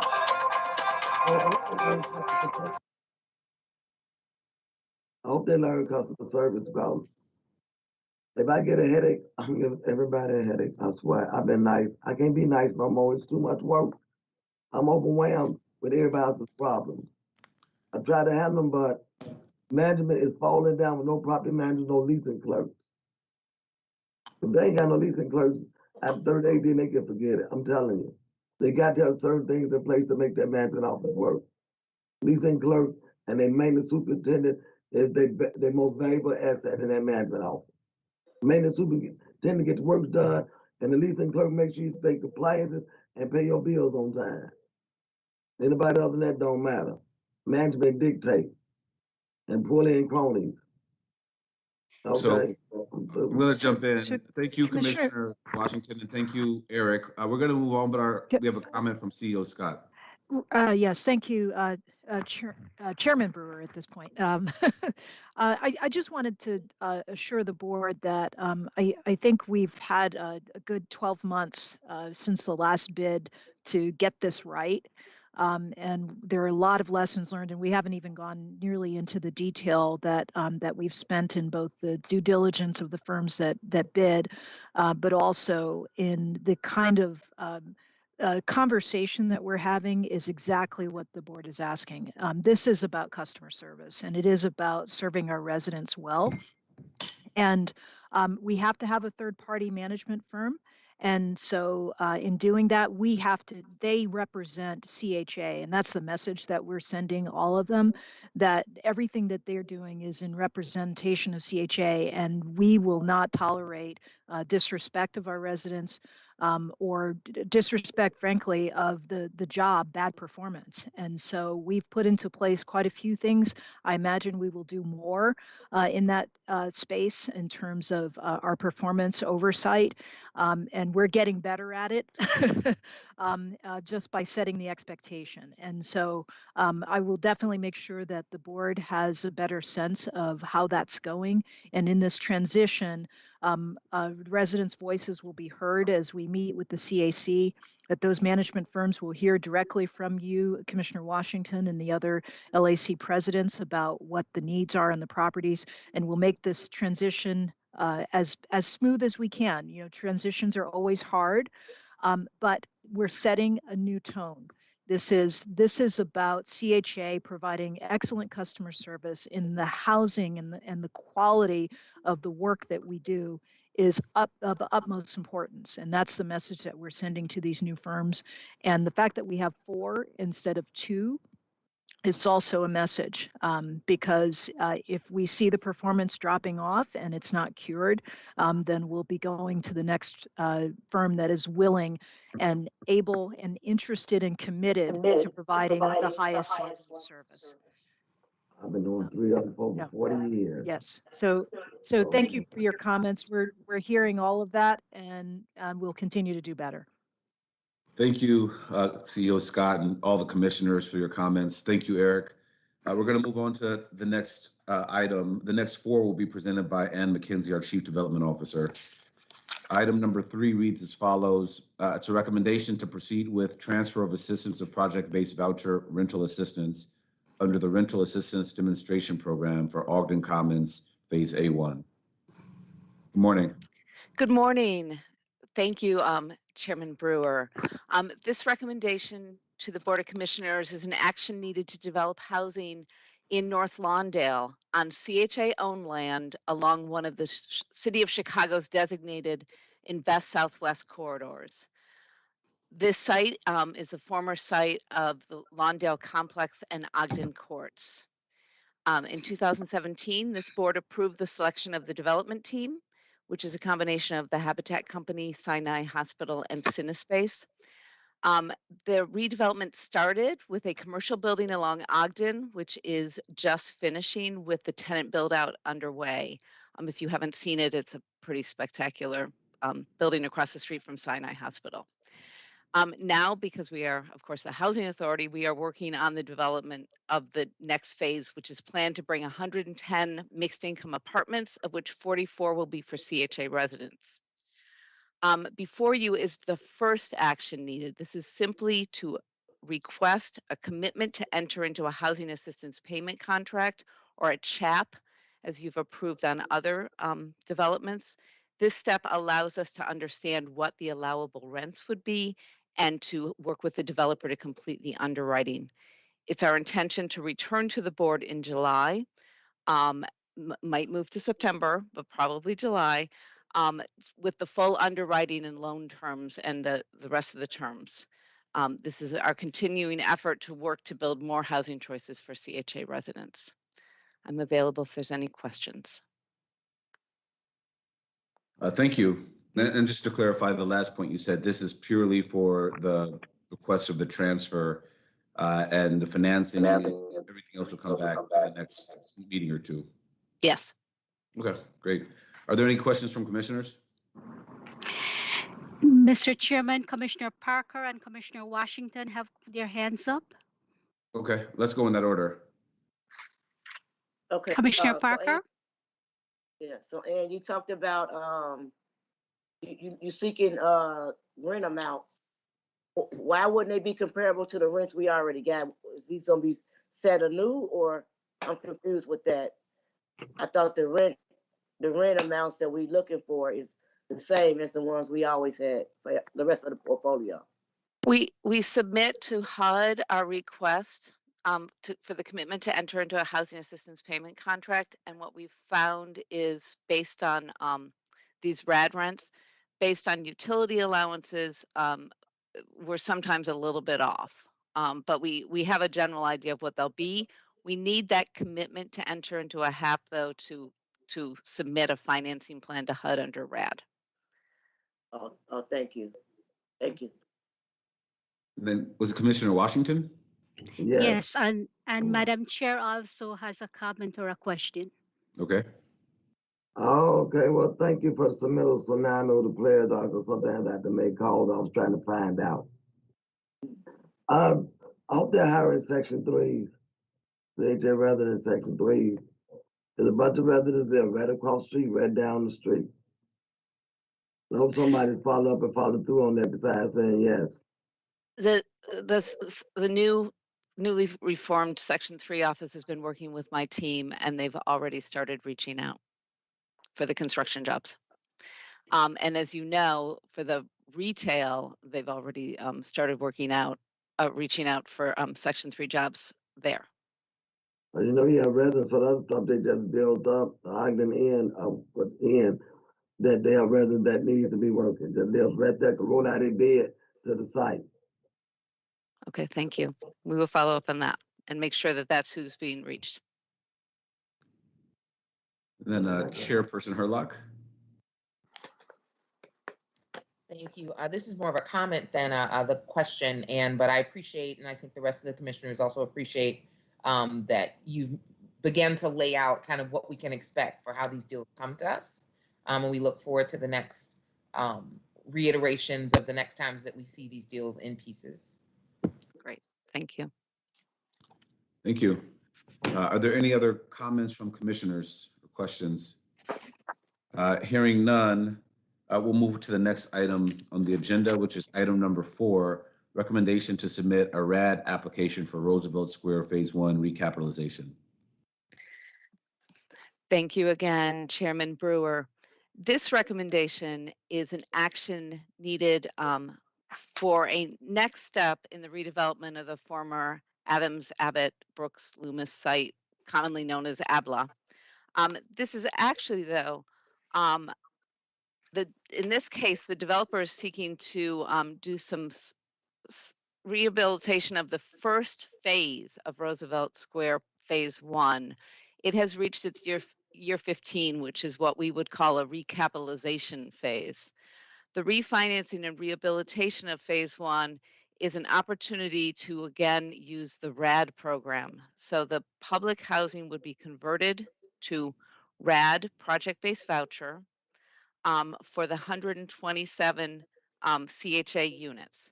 This would allow for a partial repayment of the CHA loan and some leverage to spur Phase 3B.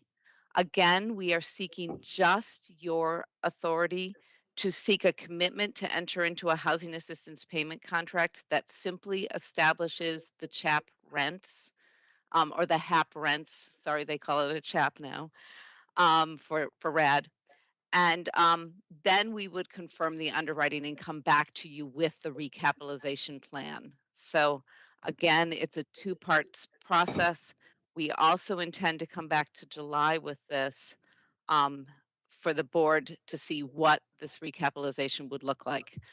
And to assume you'll ask this question, this would be our first recapitalization of a third-party transaction. And we are working diligently with our real estate committee, investment committee structure to actually get the best for our residents and for the CHA on these recapitalizations. Do you have any questions for me about this one? Yeah, thank you. Are there any questions from the commissioners? Yes. Commissioner Washington? In other words, they got 184 units, and we help sustain them by the 127 units that we have. And now we talking about getting the money for rehab. Are we talking about for our units? Because and I ain't talking about nobody. I've been on calls. I went to units. I don't care. I'm gonna be me. Roosevelt Square was turned into a slumlord. They don't repair nothing in the residence units. Don't get refrigerators stored, the doors off the hinges, the shades, the blinds, or nothing. And some of that stuff, like every property built, falls down when you move in. Now we're gonna help sustain them. So who's gonna mind the shop and pay attention? They was turning to slumlords. I can call 10 residents in my phone now and take you to their unit, let you see. So now we're gonna give them money to do some work on those units they should have did 10 years ago when they start falling apart. Hope they do the work. Hope somebody money to work that they supposed to be doing in those units. Not their buildings, not everybody's units, but the RAD units only. And I know what I'm talking about. I appreciate that, Commissioner Washington. We are looking very seriously at how these were underwritten 15 years ago and whether they had sufficient replacement reserves and whether these managers were managing these units right. They So got we will. assessment fees. What are assessment fees for? And CHA paid their fees on time. So yes, we gave them money. How was it spent? Right. We will look into that. Thank you, Commissioner Washington. Mr. Chairman, Commissioner Parker has a question. Sure, thank you. Go ahead, Commissioner Parker. So yeah, that was one of the things. I just want to know who the developer, because I didn't see it. I'm sorry. This is Related Midwest. Oh, because I think those are the same guys that's, again, the residents came complaining, crying about mold in their units. They're still going unchecked.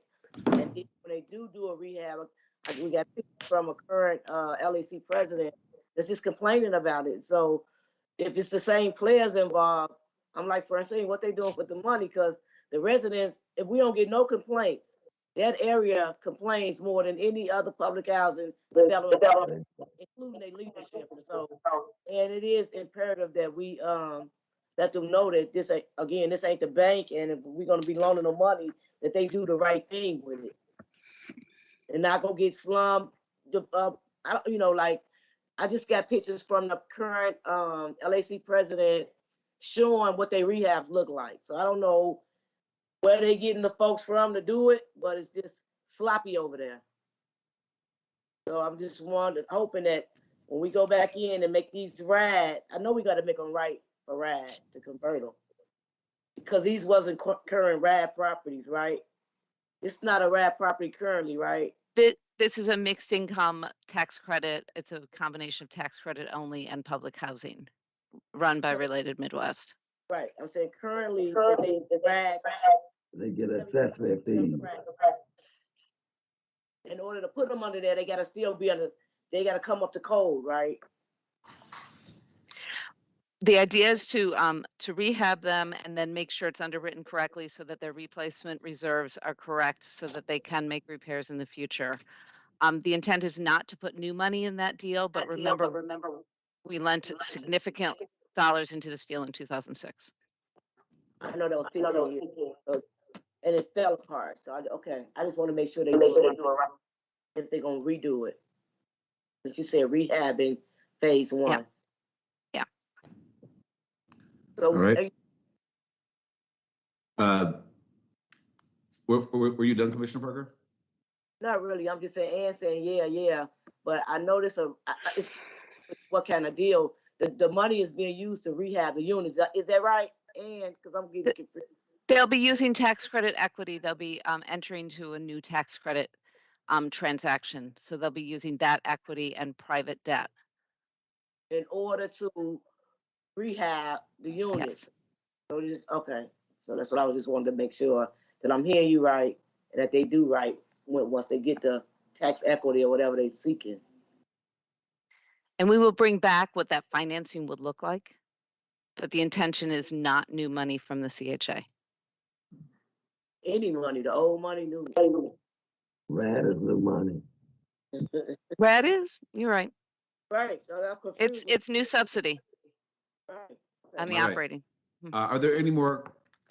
Yeah. Go ahead, Commissioner Harris. Yeah, I just want to know, you did mention that you would be coming back to us with your financial plans. I just want to know, how soon would that be? How can we expect that? Again, we are hoping that will be July. But again, we are working, the real estate committee, investment committee structure is working really well for us. So if it waits to September because we're working out the best deal, that's what we will do. So July Yes. is your target date. Thank you. Yep. Okay. Thank you. If there are no more questions from commissioners, we're going to move on to the next item, item number 5, which is a recommendation to approve actions necessary for the closing of Oakwood Shores Phase 3-1, including to loan an amount not to exceed $6,175,000 for redevelopment and remediation activities, and to loan Illinois Affordable Housing Tax Credit equity. Thank you again, Chairman Brewer. Now, this action is an action for all of the necessary steps to get the next phase of Oakwood Shores underway. This, again, is along a City of Chicago designated Invest Southwest corridor on CHA-owned land. This is the 8th rental phase for Oakwood Shores. So to date, 916 total units have been brought back to the site, 356 for CHA families. As you know, there is still vacant land and opportunities at this former Madden Wells site. The requested action is to move forward with the next phase, which we're calling Phase 3-1, in which TCB, Granite, and Ujima are the developers. This will provide 2 buildings on CHA-owned land for a total of 51 apartments, of which 19 will be for CHA residents. If you have been in that area, 508 Pershing is under construction. This is just a block away from that. Again, the action is to loan up to $6,175,000 for the construction and permanent financing, to enter into long-term ground lease, to loan the proceeds from the sale of the Illinois Affordable Housing Tax Credit equity, which is based on the value of that ground lease, and to submit public housing mixed finance closing documents to HUD, and then to move forward with a new program through HUD, which will be a direct conversion to RAD, which is allowing the development team to borrow a little more of other people's money, which has helped with this financing. There'll be more to come on that new program because this is, Chicago will probably be the first ones to do that. Thank you. Any questions for the commissioners? Is that your hand, Commissioner Parker? Yeah, go ahead. I'm sorry for all the questions, but this is more of a comment. So, and what I noticed in this deal is that for the second time, I'm seeing resident-owned businesses actually become developers. And so this ain't been seen a lot. So I'm talking about Ujima was a business owned by the residents in the former or residents of CHA. So I'm just proud to see a development deal that includes things like Ujima or residents. And so kudos for that. And I wish them all the best. Thank you. Thank you. And then was your hand up, Commissioner Washington? We can't hear you. Yeah, yes. Yeah. Excuse me, Deborah, but you in error. They use Ujima name. They ain't said that when Ujima do nothing. They hee-hawing around, I'm telling you. They ain't set up Ujima to do nothing. And then I'm looking at this unit cost. Some developments we say your unit cost be this much, and some we tell them had to be less. Shouldn't we be uniform across the board when it comes to unit costs? Thank you. When it comes to the players, or redevelopment, I look at unit costs for some folks, unit costs for other folks. Some folks with unit costs, oh no, that's too much. Other folks, oh, the sky's the limit? I'm looking at unit costs. So the total unit costs here are a little bit less than some of the other ones because the infrastructure is already in place, because they're on existing streets. The per unit contribution from the Chicago Housing Authority is a little less, mostly because it's still not low enough probably, but mostly because this is a 9% low-income housing tax credit transaction. So this developer was successful with a lot of help from my team in obtaining a 9% allocation from the state of Illinois. So the CHA contribution is a little bit less than on some of our other deals. We're still trying to get our amount down and leverage other funds. But I think the total is very similar to other transactions. No, it's not. We've told people it was too high. They had to come back to the drawing board during the cost. We've let other people go as high as they want to go. I always compare with other folks. I didn't compare my books. They're all here. I said, damn, I'm telling you, it's that divide line. Also, you said you work with Eugene, but they met with Eugene. They ain't talking about, they never do the right thing when it comes to Eugene, and you know that. Just because you see Eugene name in black and white, they ain't budge. I can follow up on that again. Okay. They ain't budge. Commissioner Harris? Yeah, I just have a comment to make. I want to say that in phase 3-1, CHA is correct, will be receiving a total of 19 units for about $325K a unit. Is that correct? Well, I just want to say that's not bad compared to other details. So I'm very happy about that. Okay. Thank you. Don't people get close up. All right. Well, if there are no other comments from the commissioners, we're going to proceed to the final item on today's agenda, which is item number 6, a recommendation to approve actions necessary for the closing of Park Boulevard Phase 3B, including to loan an amount not to exceed $15 million for redevelopment and remediation activities, and to loan Illinois Affordable Housing Tax Credit equity. Thank you again, Chairman Brewer.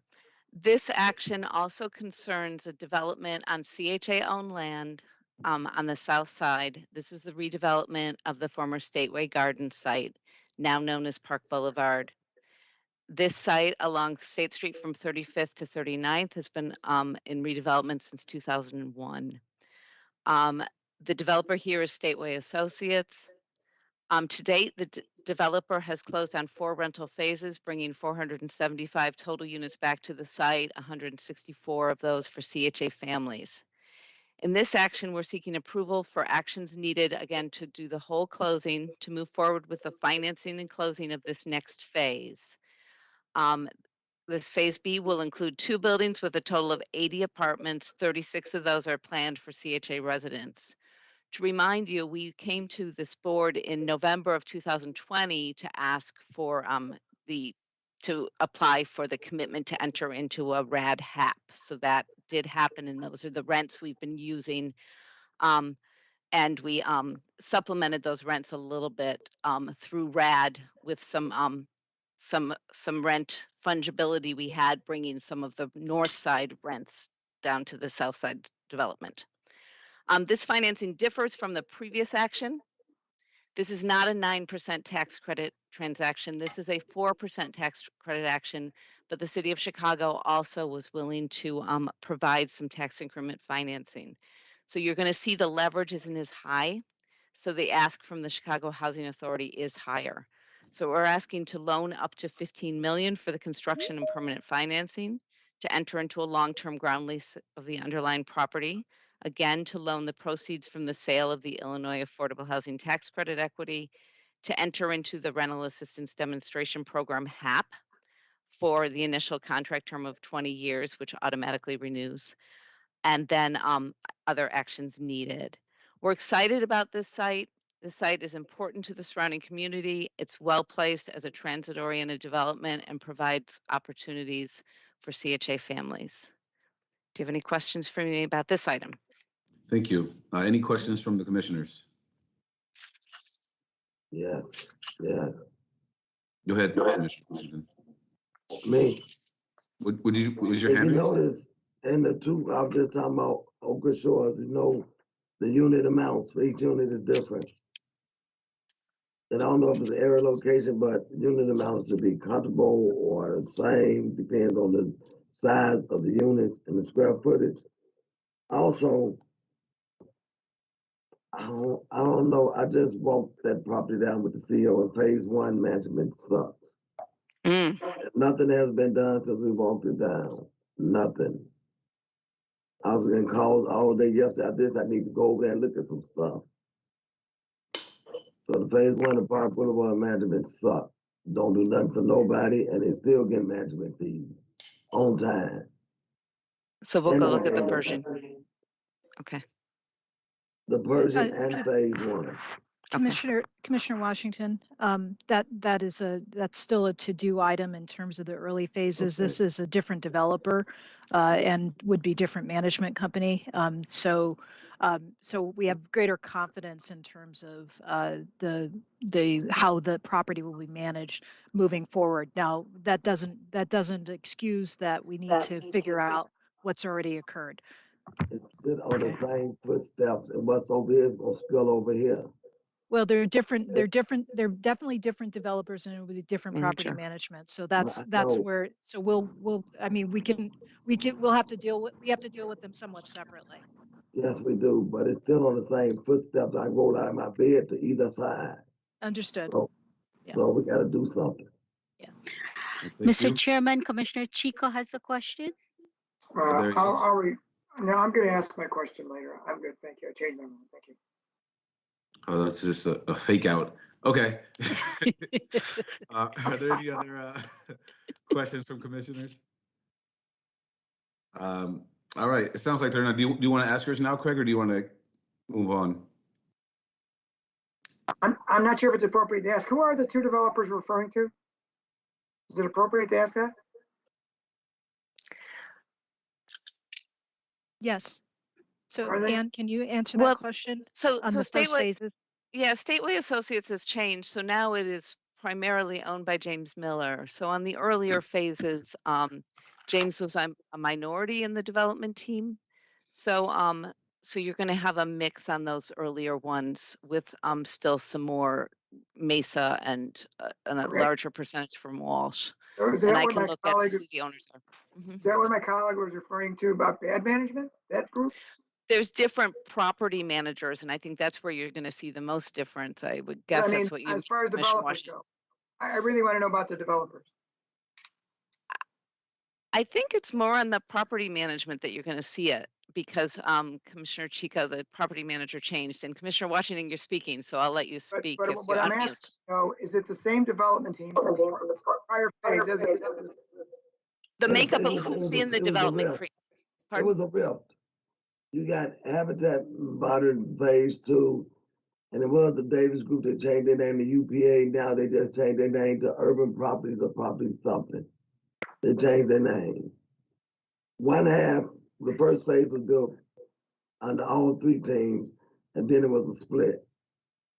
And they just not doing anything. They taking us away. But are we comfortable with this developer on this phase? Yes, I am. Yes, I am. Yes, I am. Yes. All I want to know. Thank you. Yes, we are. Yes. It's on the same footprint, so it's the same problem. Well, and so Commissioner Chico, I'm sorry, Chairman Brewer, if I can. Yes. Commissioner Chico, that's why I think we have to deal with the past developments, and that's a property management issue right now, more so than a development issue. But we do have greater confidence in James Miller in terms of his commitment to this project in this phase. But we do have to deal with the past as well. Thank you. Well, let me say too that I know James, and I was surprised to hear that he would be one of the folks we didn't have confidence. So I'm happy to hear that that's not the case. And I thought, like my colleague Francine, we would be happy to be developing on our land on the south side. That's all I have to say. Thank you. I'm happy. Yeah, for the record, sorry, but for the record, I did walk that property with Commissioner Washington a few weeks ago, and I have to say I'm appalled by the level of maintenance. And so we have to deal with that, And that's also the new tone that we have to set, because there's no reason for the deterioration of that property, the early phases, for the condition that they're in right now. And so I'm working with management right now to figure out how we approach this. But this is not the performance that we'd expect of a property manager. And I don't really care even about the financials and all that kind of stuff, because it's just not the way that we should treat our residents. So we're starting to address that, but like I said, I do have confidence in James Miller and moving forward on this phase for new properties there. Is that property manager the responsibility of the current ownership or the development team or CHA? Who is it? It's the developer. Well, property management would be part of the current owner, essentially. Oh, and that was James Miller did not control that ownership structure, correct? No. Okay, thank you. Okay. No, thanks for asking those questions. I think that's all we have in terms of questions for the commissioners.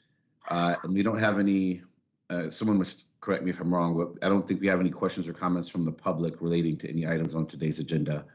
And so with that, I'm going to present an omnibus motion for the approval of items 2, 3, 4, 5, and 6.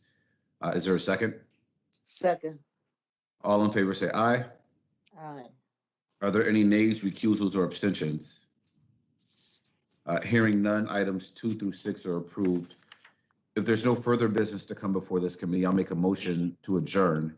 Is there a second? Second. All in favor say aye. Aye. Are there any nays? The May 18th Real Estate Operations Development Committee meeting is now adjourned.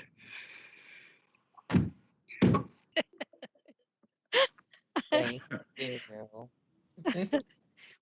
I think we're going back into just general open session now for the board. So good morning and welcome for all of you who've been with us or are just joining for the May 18th, 2021 KHA board meeting pursuant to applicable laws and the April 2nd gubernatorial proclamation, which declares the public health concerns rendered in-person attendance of more than 10 people not feasible. This meeting will be conducted via video conference. At this time, I will call the meeting to order and the board secretary will take roll call to establish a quorum. Commissioner Brewer? I'm here, but I hear someone else's stream. I'm getting some feedback too. Okay. I think someone's on a play that needs to mute. That's an echo you heard a lot. I mean, maybe all of us just mute unless we're talking. I'm here, but I hear someone else's stream. It has. Okay. Can we start again, Madam Chair? Yes, completely again? Yes. With So the roll call? Just with the roll call, yes. Okay. Commissioner Brewer? Here. Commissioner Chico? Here. Commissioner Harris? Here. Commissioner Hart? Here. Commissioner Matanki? Commissioner Parker? Commissioner Tanukas? Here. Commissioner Washington? Yeah. Commissioner Parker?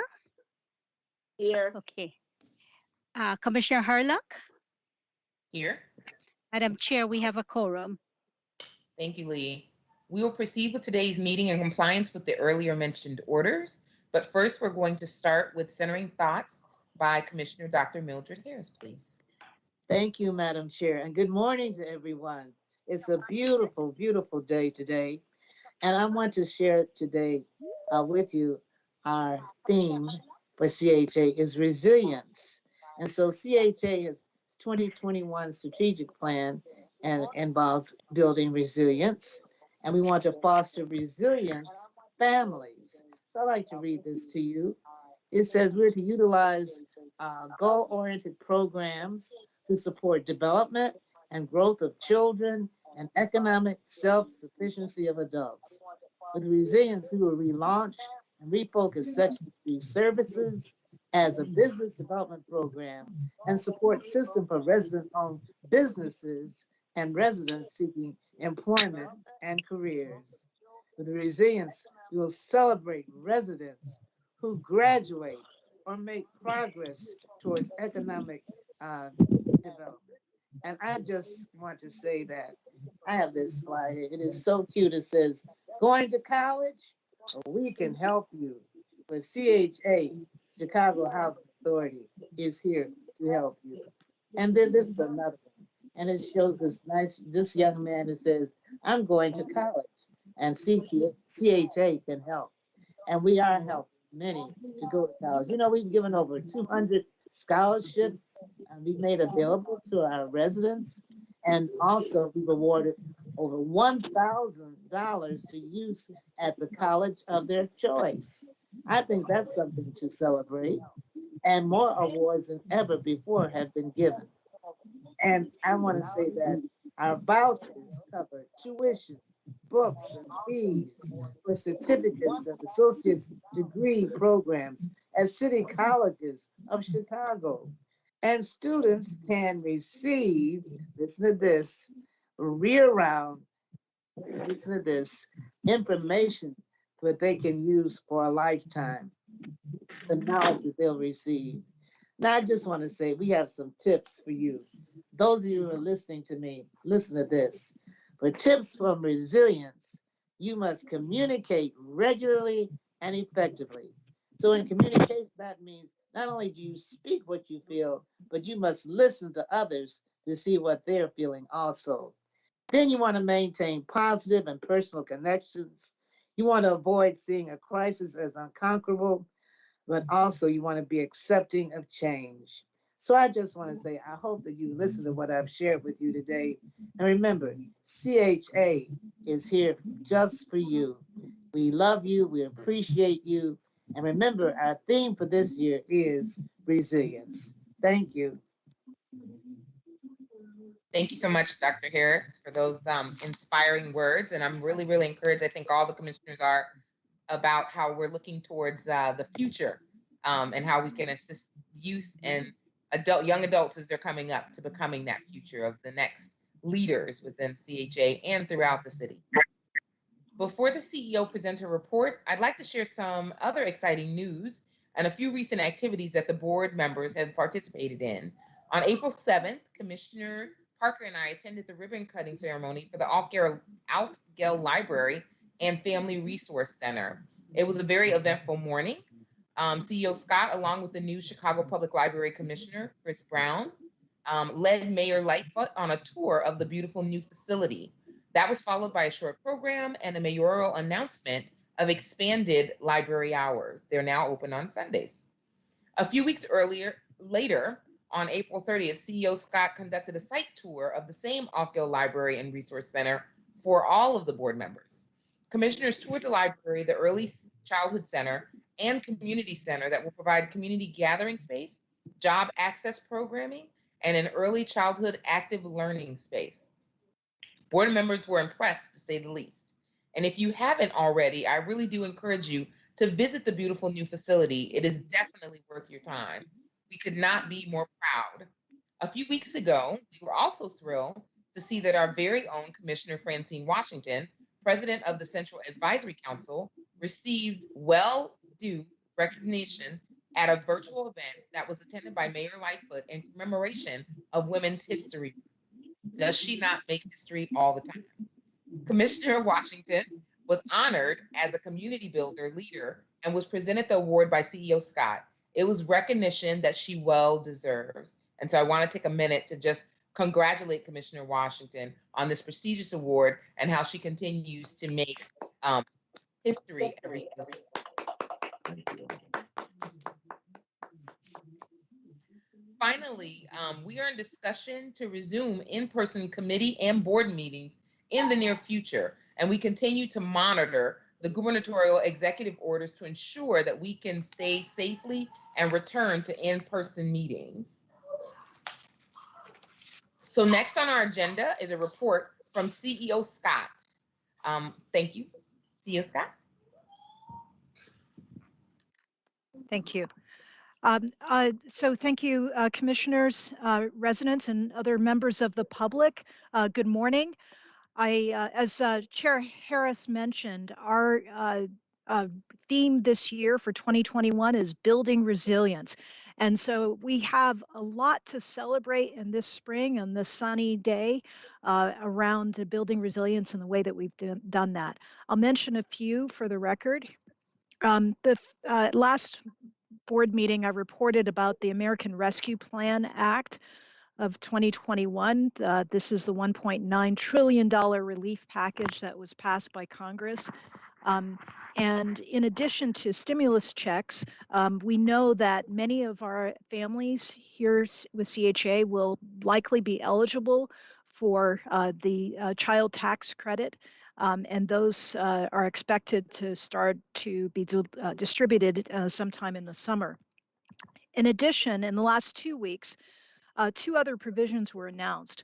One is the Emergency Rental Assistance Plan, which yesterday the state of Illinois announced their plan that will provide households in Illinois who are unable to pay rent due to the COVID-19 pandemic. Now, currently, that plan is not available to CHA residents or participants, but there may be some updates in the next round. But if there's anybody, member of the public who is not a CHA resident who's listening, there is rental assistance available. The second thing that was announced just last week is the Emergency Housing Voucher program. These are EHVs as opposed to HCVs, EHVs. These are special vouchers, and CHA received 1,097 of those vouchers as part of this stimulus package. They'll be available starting in July, and they're for applicants that meet the income restrictions and fall into 4 eligibility categories: those who are homeless, those who are experiencing homeless, those who are at risk of experiencing homelessness, and those who are fleeing or attempting to flee domestic violence, dating violence, sexual assault, or human trafficking, or those who are recently homeless. And those requirements are directed to the voucher. We're currently working with the Chicago Continuum of Care to develop the screening and prioritization process. And there will be more information posted on our website as we work through with the partners how these vouchers would be distributed. I do want to emphasize that these are special vouchers with very direct and clear instructions from HUD about how they're delivered. This is not part of our regular voucher program, our regular HCV program, but we're excited to see these 1,000 vouchers come into Chicago to help families who are suffering due to the homelessness or because of job losses and so on in terms of the pandemic. So look for more information on the Chicago Continuum of Care, as well as All Chicago, Making History, the Network, or the Corporation for Supportive Housing on their websites. The second area I want to mention outside of the COVID is that, and this builds on what Commissioner Harris talked about, which is summer youth opportunities. So in addition to the city's plan and as part of the city's One Summer Chicago, CHA is making over 2,200 employment and internship opportunities available to youth in our to CHA youth. And these are paid internships and employment opportunities. There are quite a few. They're listed on our website, which is youth.thecha.org if you want more information. But I will mention just two. One is the Neighborhood Youth Corps, which with the Chicago Police Department, and we are expanding that program that is with the Chicago Police Department and Metropolitan Family Services to include weekly discussions and activities on topics such as shaping Chicago, learning to lead, and how to build community. This was a very popular program last year, and we're excited to continue this partnership with the Chicago Police Department and Metropolitan Family Services. The second one I'll mention is becoming a filmmaker. And so for all of the youth who are creatives and wanted to explore that, This has been an award-winning program. This is a partnership with DePaul University, and some of the films have actually gone on to the Cannes Film Festival in France and have been recognized for the work that they've done. And so those are two of the programs that we have for youth. And so I encourage anybody who's interested. Most of the programs start at the end of June, on June 28th, and will operate both virtually and in a hybrid mode where that's possible. And participants who are in many of these programs are earning somewhere between $600 and $1,600 for the summer for participating in these programs. So any youth who are interested or parents who are listening, go to youth.thecha.org. Or you can go to onesummerchicago.org for other opportunities available throughout the city. The city is making youth opportunities available for upwards of 200,000 youth throughout Chicago. And then the last area I'll just close with is we have been holding, CHA has been holding in partnership with the city and other partners, vaccination clinics. I reported on this last month. We had them. I'm pleased to say that over 3,000 of our seniors have been vaccinated through these clinics. They've had both shots in the last couple of months. And based on surveys, we think that another 3,000 have received them through their primary care provider. And so upwards of 6,000 of our 10,000 seniors in our senior properties have been vaccinated thus far. So that's worth a round of applause. So we're proud to and that we could make a contribution to helping to end this pandemic and making sure that our seniors are safe. We are starting to schedule vaccination clinics at many of our family properties. We had one at Altgeld a few weeks ago, and we have a schedule that we're looking with the city to have more vaccination clinics so that we can make sure that CHA families are safe. Certainly you can go to our website for more information, but I wanted to close with just a short video so you can see the reaction and the response to these vaccinations. And before I go off screen, because I'm giving the cue to our folks in the video booth, I want to encourage everyone to get vaccinated. Chicago is, and what we are seeing in communities of color and on the south side and the west side is that our families are not protected and we're not getting vaccinated. So we are encouraging everyone. This is the only way we will get through this together is if we get the vaccination so we can get to a place of peace, hopefully, that we can manage this and get through this crisis. So get vaccinated, continue to wear your masks. And with that, I hope I thank you for your time and cue the video.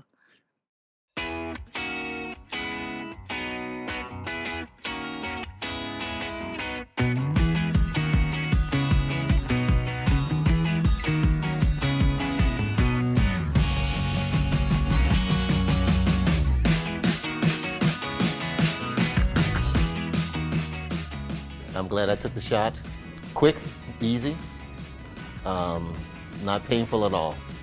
Well, I'm glad I'm getting my shot, get it out the way, and then prevent everyone else from catching it. I think we all are, yes. Those that came down, and there's a majority of us that did come down to get the shot, I think they're happy to have received it. I think they feel joy and relief for getting the shot. I feel good about it. I feel that I'll be able to interact with other people at a distance, okay? So I feel good about it. I'm gonna be proud that I was able to get my shot. Then I say, oh, I'm all right now.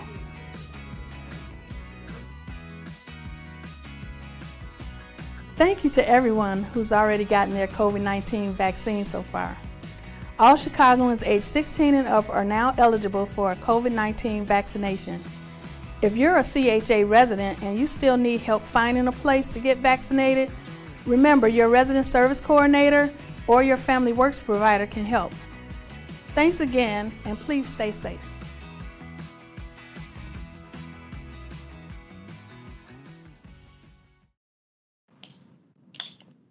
Well, So thank you, CEO Scott. Oh, were you going to say something else? I was just going to say thank you. Thank you, CEO Scott, for your report and for that great video. I hope all of you watching enjoyed it.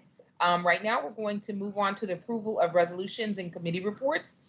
Vice Chair Chico will present the report for the Finance and Audit Committee. Thank you, Madam Chair. The Finance and Audit Committee held its regular meeting at 8:30 a.m. today. I chaired the meeting and the following committee members were present as well. Commissioners Hart, Danukas, and Washington. Present also but not counted for the quorum were Chair Hurlock, Commissioners Brewer, Harris, and Parker. Finance and Audit Committee members then voted to adjourn to close session to discuss audit reviews and investigatory matters with the Inspector General. Finance and Audit Committee members then returned to open session to discuss, voted, and recommended for approval the following item. Item number 1, recommendation to award contracts for internal audit services. Recommended awardees, RSM US LLP, for a total contract value of $2,632,500. Baker Tilly, for a total contract value of $2,117,500. Madam Chair, on behalf of the Finance and Audit Committee, I'd like to present a motion for the approval of item number 1. Thank you, Vice Chair Chico. We have a motion on the floor presented by Vice Chair Chico for the approval of item number 1. May I have a second? Second. Okay, thank you. All in favor say aye. Aye. Aye. Thank you. Are there any nays, recusals, or abstentions? Hearing none, the resolution for item 1 is approved. We'll now move on to the Real Estate Committee, and that will be presented by Chairman Matt Brewer. Thank you, Madam Chair. The Real Estate Operations Development Committee met today. I chaired the meeting and the following members were present as well: Commissioners Chico and Harris. Although Chair Hurlock, Commissioners Hart, Parker, Tanukas, and Washington were also present, they were not counted towards the quorum. Committee members discussed, voted, and recommend for approval the following items. Item number 2 is a recommendation to award contracts for professional property management services at select residential properties within the Chicago Housing Authority portfolio. Item number 3 is a recommendation to proceed with transfer of assistance project-based voucher rental assistance under the Rental Assistance Demonstration Program for Ogden Commons Phase A1. Item number 4 is a recommendation to submit a RAD application for Roosevelt Square Phase 1 recapitalization. And then item number 5 is a recommendation to approve actions necessary for the closing of Oakwood Shores Phase 3-1, including to loan an amount not to exceed $6,175,000 for redevelopment and remediation activities, and to loan Illinois Affordable Housing Tax Credit equity. Finally, item number 6 is a recommendation to approve actions necessary for the closing of Park Boulevard Phase 3B, including to loan an amount not to exceed $15 million for redevelopment and remediation activities, and to loan Illinois Affordable Housing Tax Credit equity. Madam Chair, on behalf of the Real Estate Operations Development Committee, I'd like to present an omnibus motion for approval of items 2, 3, 4, 5, and 6. Thank you, Commissioner Brewer. We have an omnibus motion on the floor presented by Commissioner Brewer for approval of items 2, 3, 4, 5, and 6. May I have a second? Second. Thank you, Commissioner Harris. All in favor say aye. Aye. Aye. Are there any nays, recusals, or abstentions? Hearing none, the resolution for items 2 through 6 are approved. At this time, we'll begin our public comment period. One written comment was received from Jackie Page titled "The Need for an Elected HCV Council." Ms. Page's comments were made available for commissioners' review and will be responded to by the next scheduled board meeting. We do have 2 speakers registered within the allocated time frame that were able to join us today. And based on CHA's public participation rules for board meetings conducted by video conference, each speaker will be granted 2 minutes to speak. The Assistant Board Secretary will advise you when you have 20 seconds of your time remaining. Speakers will address the board individually and are not allowed to cede their time to any other person. Personal attacks or abusive language leveled at commissioners, staff, residents, or other individuals will not be tolerated, and responses to comments presented during public participation will be distributed at the next board meeting and will also be posted on CHA's website. Our first registered speaker is Angela Parker. Ms. Parker? Hi, good morning to the Commissioner Board, Madam Chair, and the CEO, Madam Tracy Scott. My concern was in regards to the JOC program, former JOC program known as Section 3.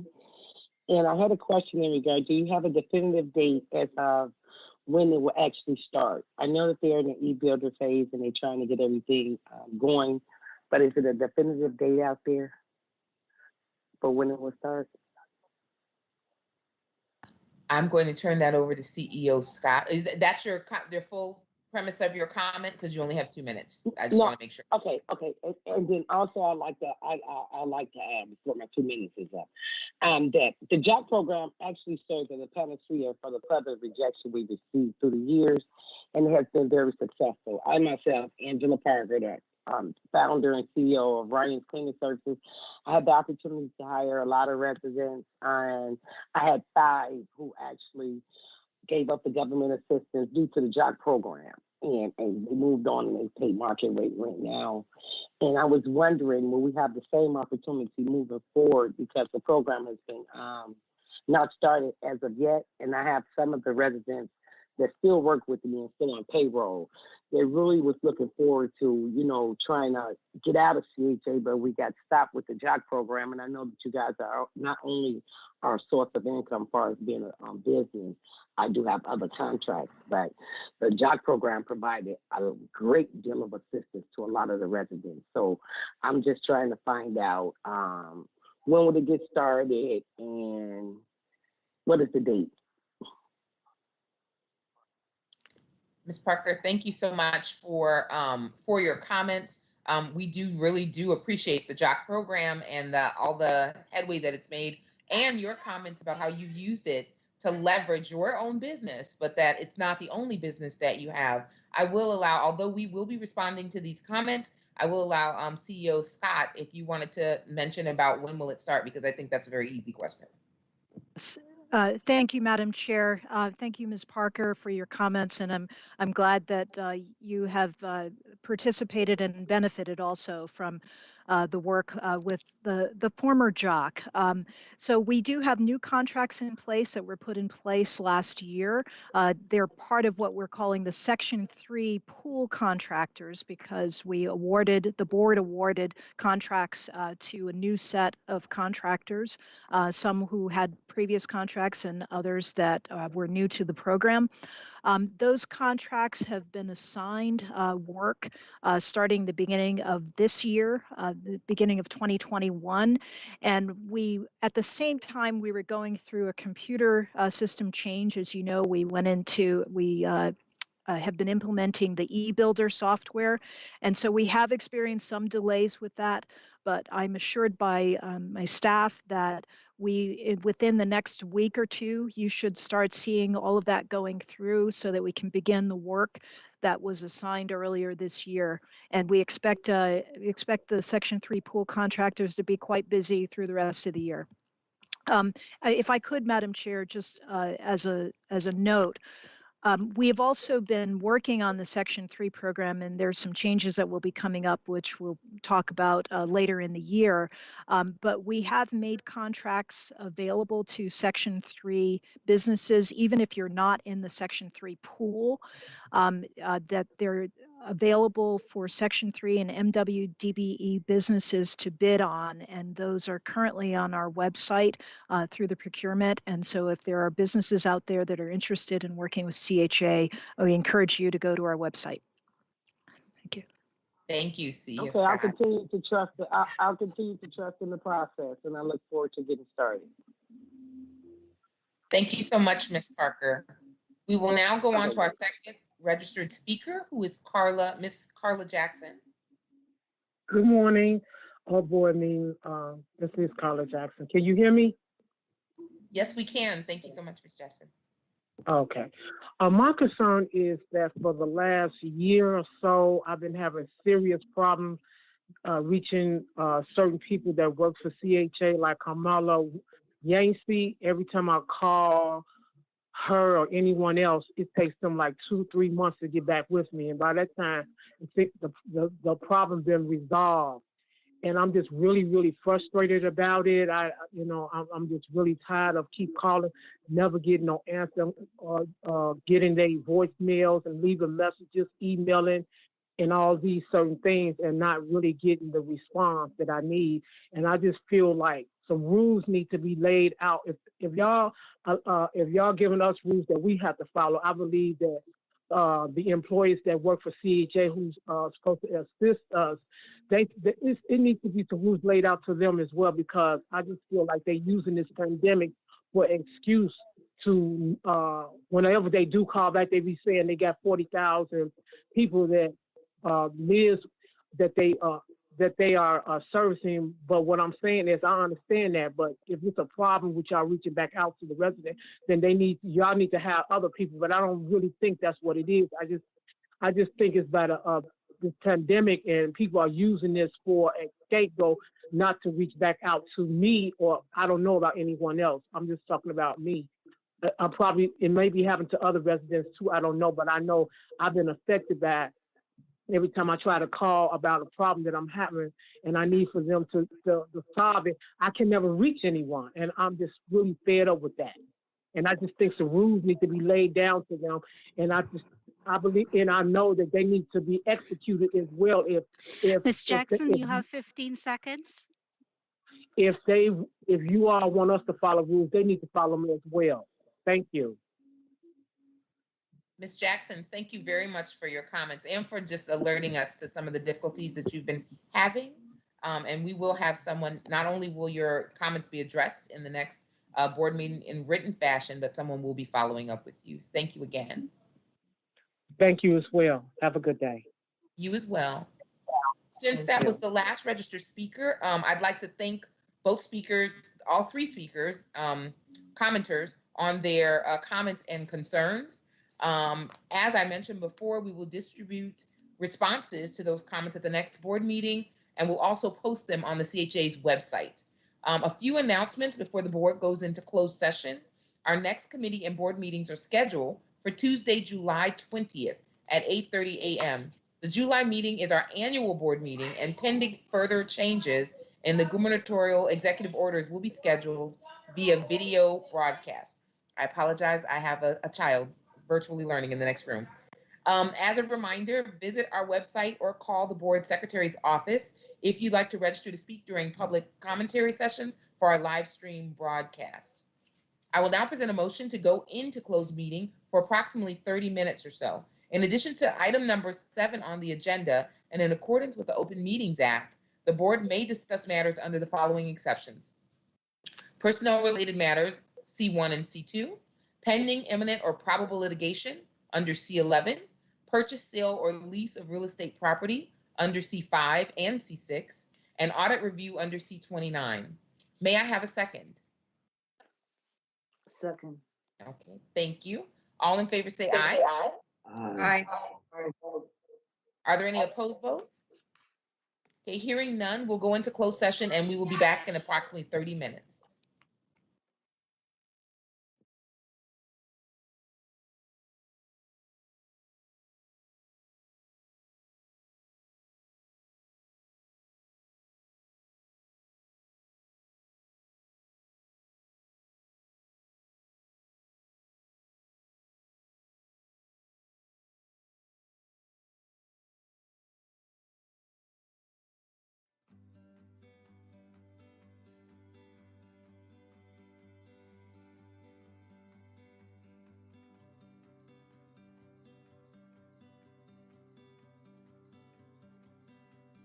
This branch will support our far South Side residents who are predominantly Black and ensure that they have plenty of opportunities at their fingertips to become whoever and whatever they want to be. We intentionally created a space that links early childhood learning and family resources for lifelong learning. The center provides this optimal environment where everyone, especially children, can focus, learn, develop, and dream. Students and job seekers will find added computers, community groups will find new meeting rooms and community space, and teens will find a safe after-school space with a brand new U-Media where they can hang out, mess around, and geek out as they develop critical 21st century skills. And what you see today is over $435 million of investment in this community. And so we're excited. We're excited to see this community on the rebound. And this library is just another key to that puzzle that we need to put in place. It has a resource center and a daycare that will help my family and other families as well, especially since I have children, ages 2 and 10 months. Thank you for making this library happen, and thank you for letting me speak today. And best of all, this is just the beginning. When a community works together for a common purpose, the bond is formed and all is possible. So today, Altgeld Garden residents, I can say that the wait is over. Your day is here. And finally, the Altgeld Library and Family Resource Center is open for business.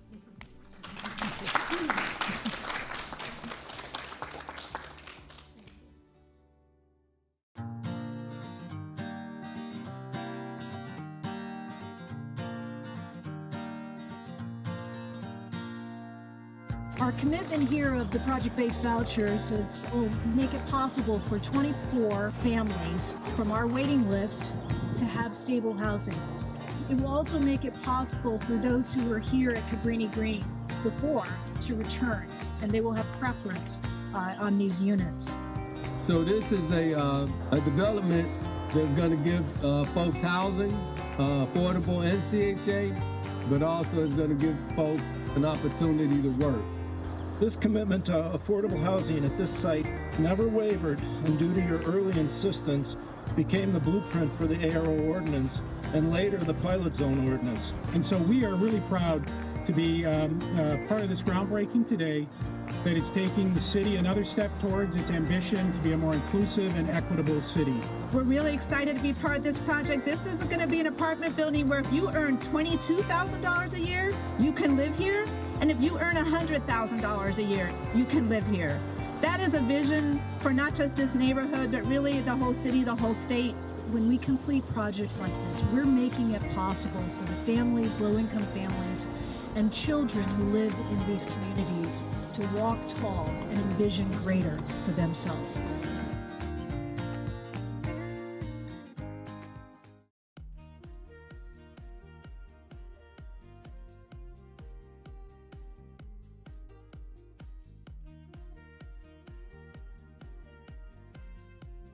I just wanted to say good morning to everyone and just tell you, I'm as happy as a kid in a candy store on today. We're so excited about the Jobs Plus program coming here to the Dearborn homes, and we're just so grateful. The Dearborn residents will be provided services and connected with employer linkages, job placement, financial literacy, and as they strive to increase their wages. This is all about providing great partnerships, whether it's between the federal government and our partners at CHA, but also the CHA's partnership with local service providers and local employers. I think it's really, really important. We focus on economic empowerment through employment. That is the bottom line.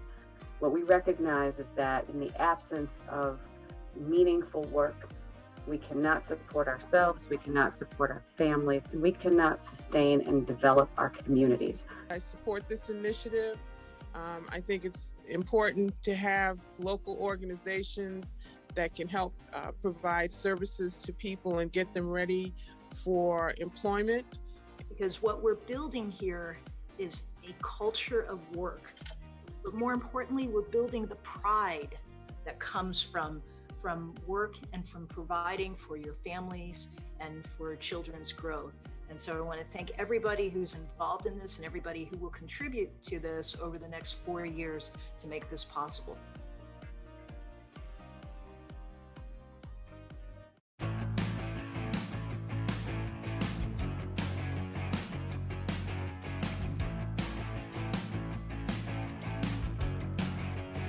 So today we've actually partnered with our amazing partners, Chicago Housing Authority, to have a give back with clothing and just celebration for those that are rebuilding their careers and jumping back into the 2021 year to really get their year kicked off with being their best version of themselves.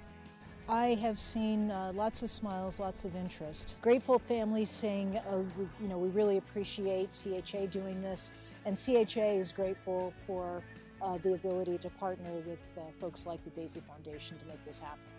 I found some pretty decent sweaters and a pair of shoes, which I need. I took advantage of it because I don't really shop for myself too much. So since this is free, I decided to go ahead and get me some new stuff. Well, today I'm picking up a few items for an interview and a couple of casual items as well. Our experience was very helpful, pleasant people. Yes, I definitely got what I needed. I want to thank the CHA employees who volunteer for this event. While we have staff who are employed to support families, we also have a number of CHA employees that step up when we have events like this to make sure that we can serve multiple families.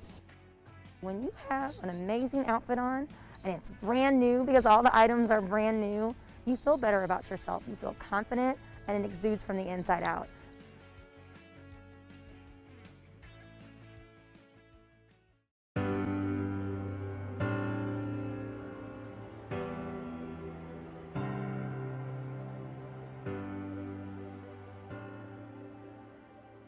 I wanted to apply for the funds in the effort to do that. I really need a POS system to automate my business. I'm still using guest checks and old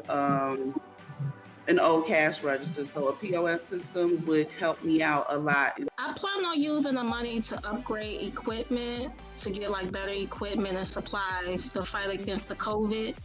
This grant will help with the playground that we're doing for the kids to make it a bit safer, provide for social distancing, PPE equipment, and basically playground safety equipment and toys and things for the kids. We know that your family depends on your success, and we know that your community depends on you for jobs and services. And we value your contributions and applaud you for serving as a role model of what's possible for our youth and others in our community. So thank you and congratulations.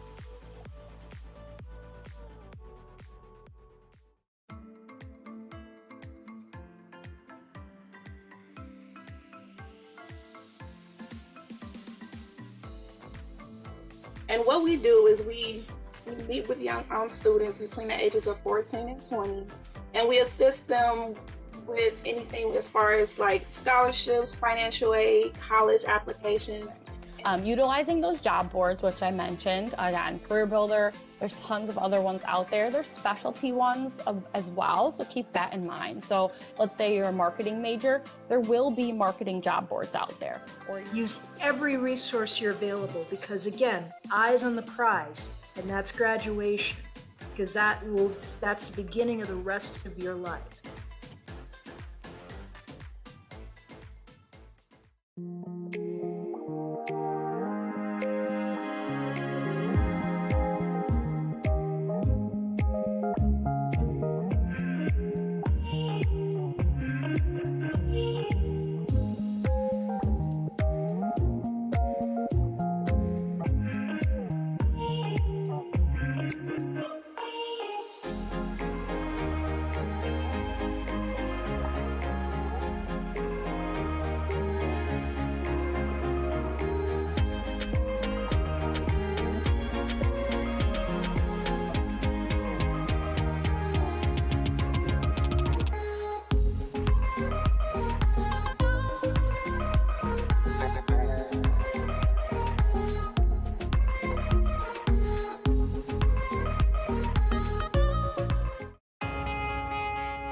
Operation Warm 2020 looks a little different for CHA this year. Due to the pandemic, we couldn't have the normal 3,000 plus families come to one location in a 4-hour event. So we're doing this over 4 days, a total of 35 hours. This year is different from past years. Normally this is a celebration with a lot of people in one room where we can not only give away the coats, but we can offer services, flu shots, and other things for families. However, we are able to still get new coats in the hands of families that need them. Just not having to go scrape up money to get an extra coat is very helpful. I really appreciate it. By CHA giving us this opportunity to give our children's coats, or give us coats for our children is super, awesome. I love it. At Operation Warm, we like to say that it's more than a coat.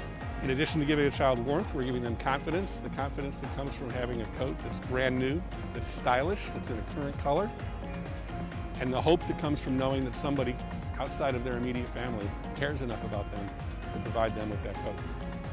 There are lots of safety precautions in place this year. There are markers on the ground to make sure everyone maintains that 6 feet of social distance from one another. Masks are required for everyone. Every single person, be it a volunteer or one of our residents who enters this facility, is going through a COVID-19 screening, which includes a temperature check as well as answering questions regarding any sort of COVID-19 exposure. There is nothing like the expression on a child's face when they receive a gift from them. It tells them that we care about them. And the fact that these are new coats and not used coats, when many of our families who are struggling to make ends meet may have the children often experience getting the hand-me-downs or the thrift store buy, and a brand new coat sends a very different message. It says a message that we care about you, we want to see you grow, and you are important.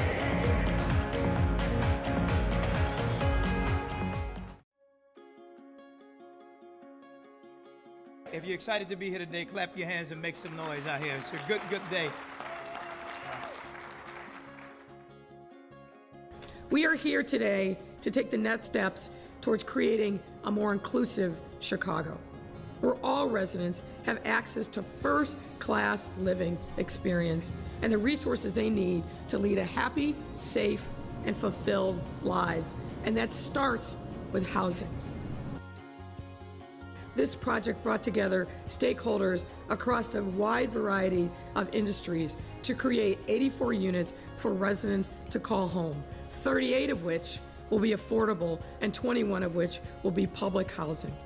And further, at a time when businesses are shutting down amid a global pandemic, this project is providing the opportunity for new and minority-owned local businesses, soon of which all 12 storefronts will be filled and contributing to the vibrancy of this neighborhood. We're very excited to be a part of this. QCDC Retail Tenant Engagement Program has really brought us to a level of business owners and as a family. We thrive together to help each other succeed in this project. We brought 8 business owners who are community-based to a project that nobody thought could happen, and they definitely didn't think it could happen in 12 months. I'm so proud to be a part of the history of Bronzeville. This beautiful place is just wonderful. So far, it's just been great. I'm looking at my new neighbors, trying to, get a feel of them. I was the president over there at the building, but everybody there, no, you're not moving. Yes, I'm moving. We can stand proud knowing that this project was a joint venture between a majority prime contractor, McShane, African-American contractor, Ujama Construction. We truly have set a standard for equity and inclusion. Our mission is to leverage affordable, decent, safe, and stable housing as a catalyst to help communities thrive, to help low-income families increase their potential for economic success and a sustained high quality of life. This has been brought to fruition here at 4400 Grove.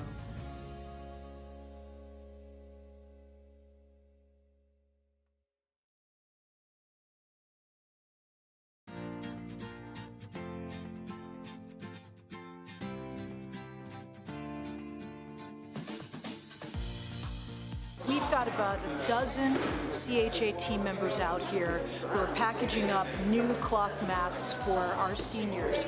So we have about 10,500 seniors in our 55 senior buildings, and we're giving them all new cloth masks. And this is just an example of the spirit, the team spirit that we have here at CHA for helping our seniors and our most vulnerable residents be prepared to protect themselves from this pandemic. It's also an example of just the work that CHA does every day for all of our families, all of our seniors, all of our children. And we hope that this is just one small gesture that we can make to honor seniors and the life that they live and our care for them.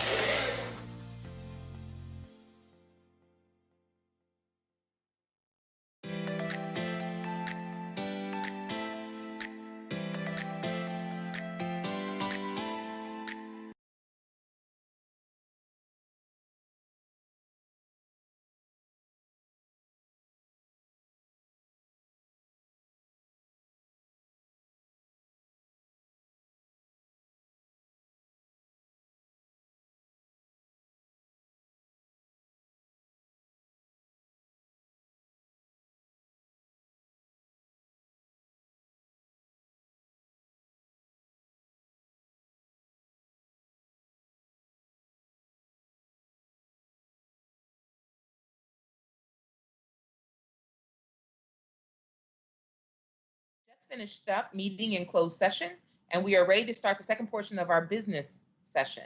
The board secretary will call the roll. Lee? Commissioner